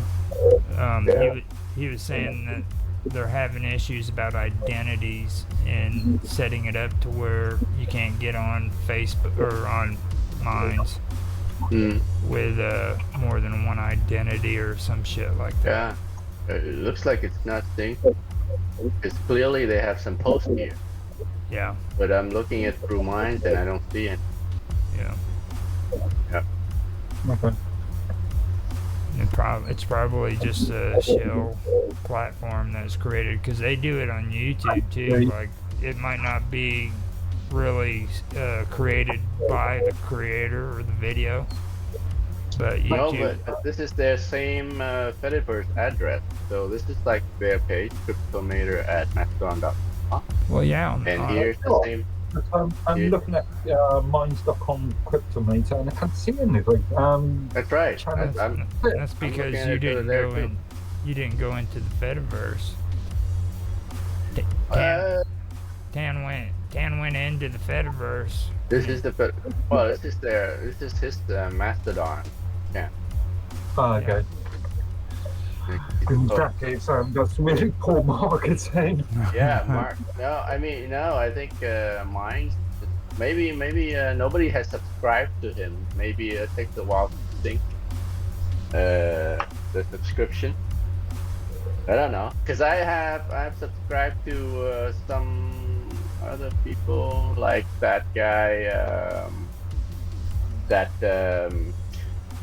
Mark interviewed a while ago.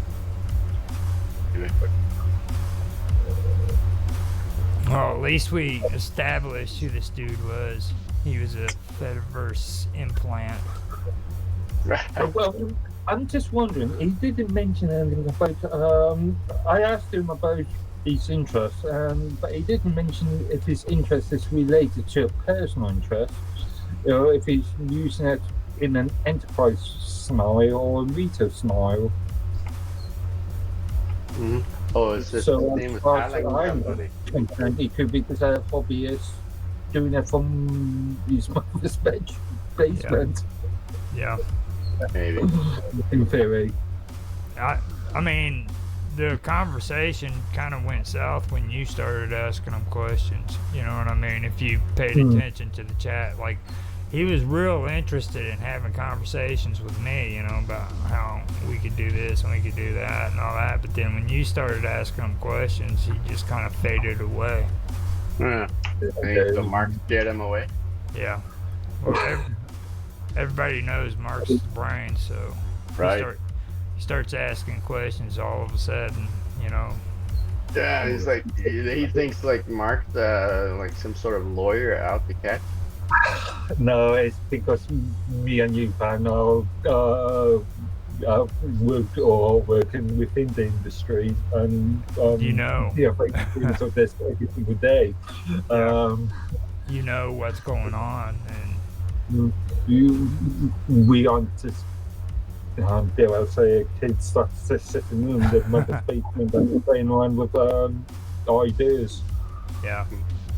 So I don't know. First of all, I wouldn't pay for anything like that if I'm going to set something up, you know, because there's a lot of good programs that are out there for free. Yeah. Yeah. The interesting thing of this project is its auditing and its ability to connect to Microsoft Active Directory and presumably LDAP And also servers. single sign-on SSO. Yeah.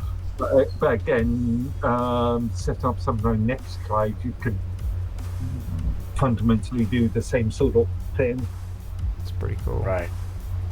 But, I mean, security-wise, nothing though, right? It's not going to help you out security-wise. It doesn't look like it's got any extra advantages of using something like Nextcloud. Nothing for the firewall. Again, It is a secure data storage solution. Is that what they're but saying? again, you could use something like Nextcloud to do exactly the same sort of thing. You can set that up with SSO and TOTP and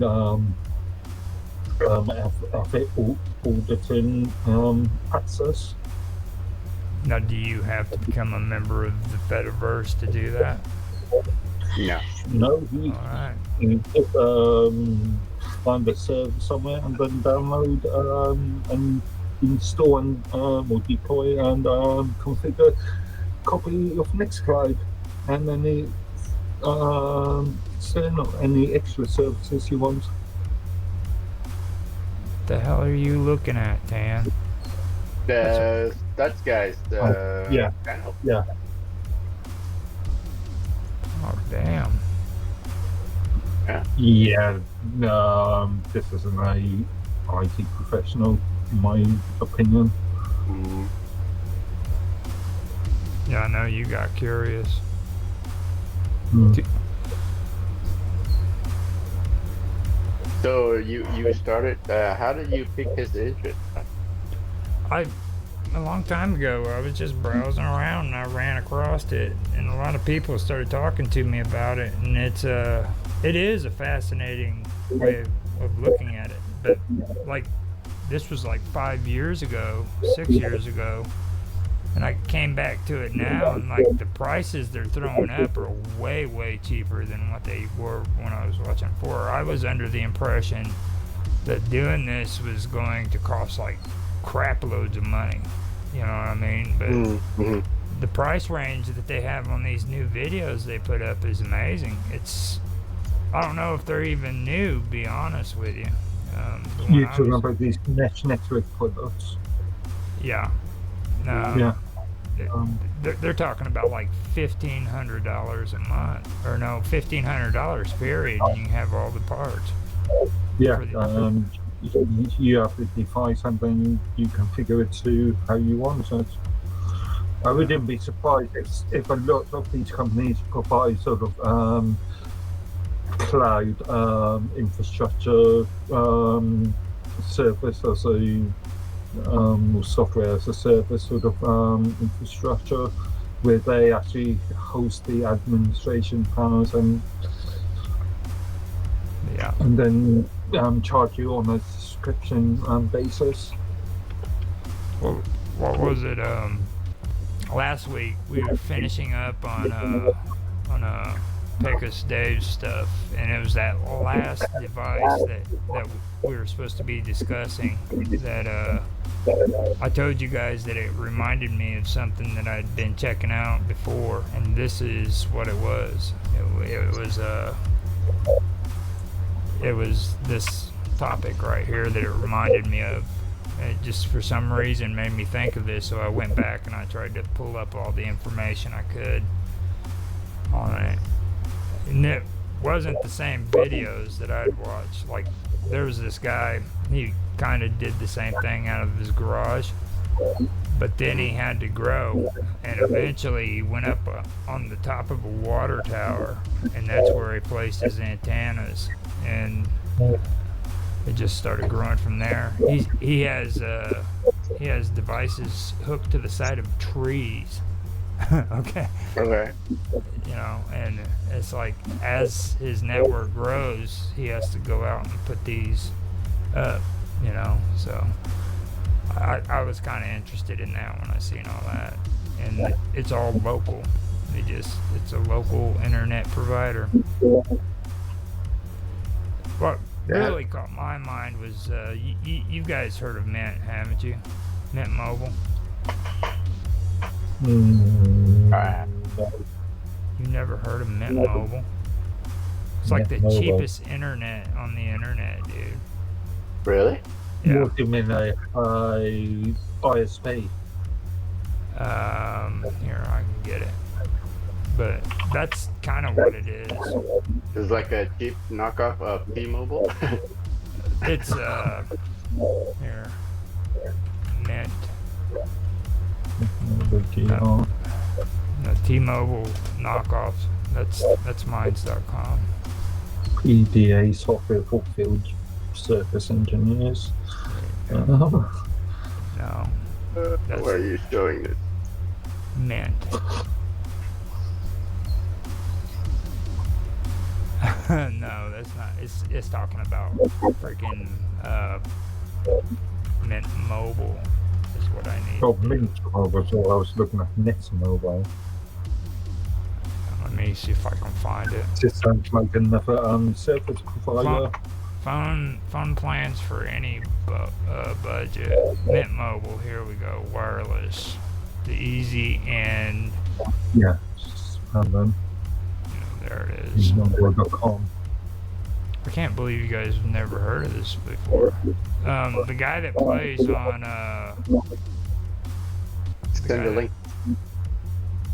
Oh shit. Hey, where am I? Okay, I'm on the right spot. I put it on Okay, this. sorry. I put it on So this. it's Mint Mobile. Okay, I've heard of Mint No, I haven't. They look like just another ISP. Just Yeah, another yeah, they're like a mobile. It's not an ISP. They are a mobile carrier, right? ISP. Mhm. Okay. Right. Like In what $15 countries? a month. In what 15 countries? in Canada they have something similar called Catter. This is probably just United States. It's small scale, um, Mm, Okay. but like it's catching on. A lot of people are doing it. Like I respect the ideals behind it. You know what I'm yeah, saying? yeah. I But mean, yeah. So it's this, not.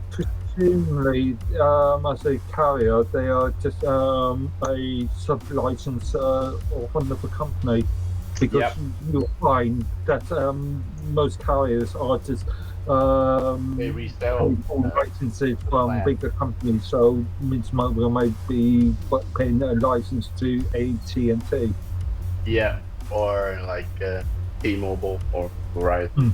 or one of the other largest Yeah, carriers. yeah, yeah. But They have a couple of a few of those here in Canada, similar, Mm. where they have Yeah, cheaper there's quite a low few end companies plans. in this. It all depends on your price range. If you don't use a lot of data, like 5 gigs a month for $15. Okay. shit, I'm all using a similar carrier on my phone, a UK company called GitGaff, who, Hmm. if I remember rightly, is a licensor of I think Hutchison. get Gab. No, Sounds it. or O2. I think they are a licensor of O2. You know, see like right And there. they've got similar sort of What setup. what backbone does Mint Mobile? It use AT&T and T-Mobile. Oh Yeah. yeah. Yeah. So yeah, they are sub contractor or sub licenser. Rather than Right, right, Verizon. right, right. GSM network. Yeah, Yeah. Mint Mobile uses T-Mobile. Mm. There you go. You're pulling it all up. Yeah, Mint man. Mobile Fast Facts. Now, what does that say? Okay.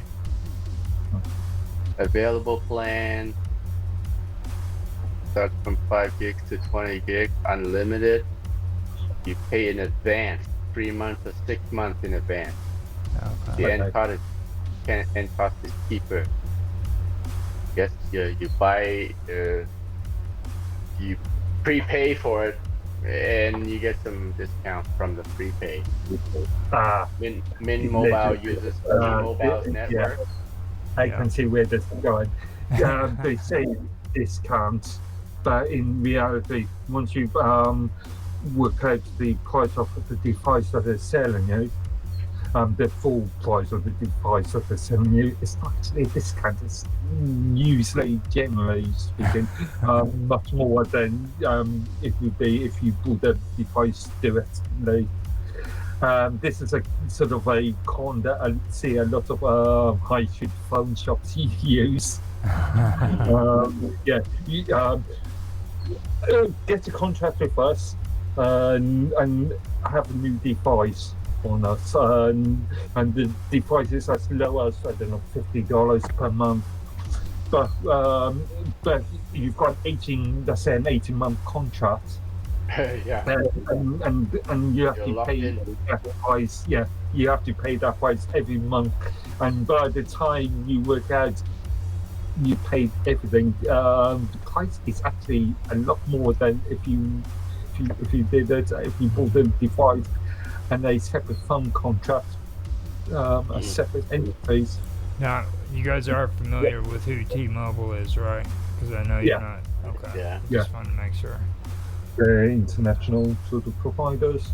I was wanting to make sure. I didn't I- know for sure if they were. That's why I said like a Mint Mobile cheap knockoff of T-Mobile.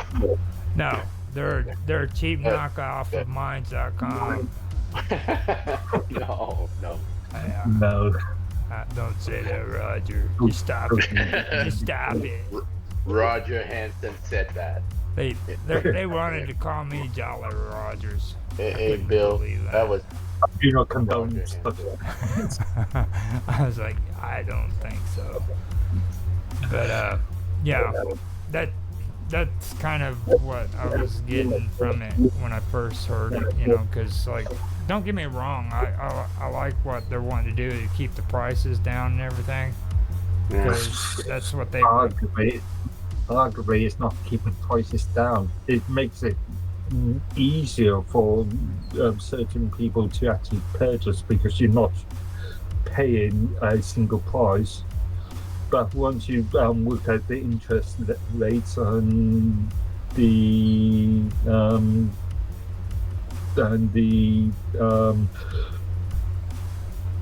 what's the word I'm looking for? The long-term sort of lifespan price of these things, they tend to be quite a lot more expensive in the long term. Now see, AT&T does that kind of stuff too. Like they'll give you a cheap price at the beginning, but in the contract, halfway through a 2-year agreement, they'll up the price to like $500. You know what I mean? So all of a sudden you're getting this bill in the mail from AT&T saying you owe $500. I'm like, are you serious? This is just a freaking telephone. What the hell? You know? What? So which carrier do you use? Oh, I don't use any phones. I banned phones from my freaking pocket a long time ago. I use absolutely no phones whatsoever.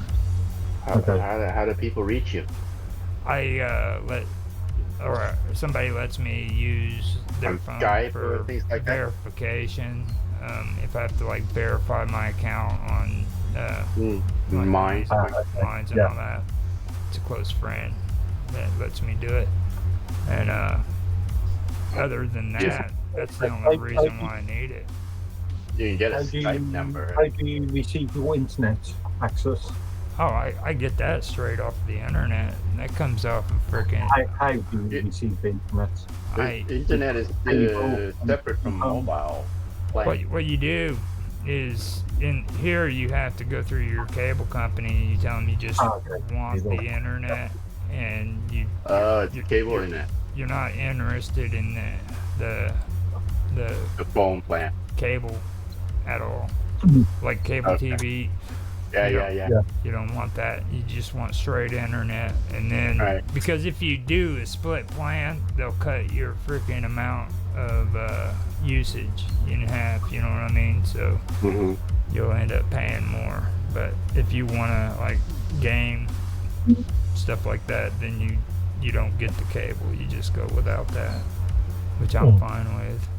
How long have you been going without like a phone contact? Oh, I've been doing it for years. I stopped using phones about 12 years ago. Oh, wow. Okay. So let's say a family member wants to Yeah. communicate with you in I an get it. emergency. How do they Mine's do chat, man. Mine's chat. I get messages on the internet all the time. that? Okay. You What know, kind of messages? Like email? like Discord messages and Oh, right. This stuff like that. Yeah. I mean, I gave up on Facebook. Like, well, first of all, family, they really don't give a shit. Like they're not really sending you day-to-day messages. You know what I mean? Come on, seriously. I hear from my sister maybe once every 3 months. And I'm 50 years old. They don't want to really talk to me every single day like they used to, you know? I mean, All right. Mhm. you know, so I can understand, like you've got a kid going to school and Yeah. stuff like that, you know, but like for me Yeah. personally, I don't need all that crap. It's Yeah, definitely. I need to get in touch with them. you know, Speaking of which, I gotta go pick up my son from all right. school. He has a night concert and he just finished it. I gotta knock off. I will see you guys later. Then we'll cut this clear. It's really sad that we had to end it on Mint Mobile, but you guys have a good one. Bye, guys. Okay. Bye bye.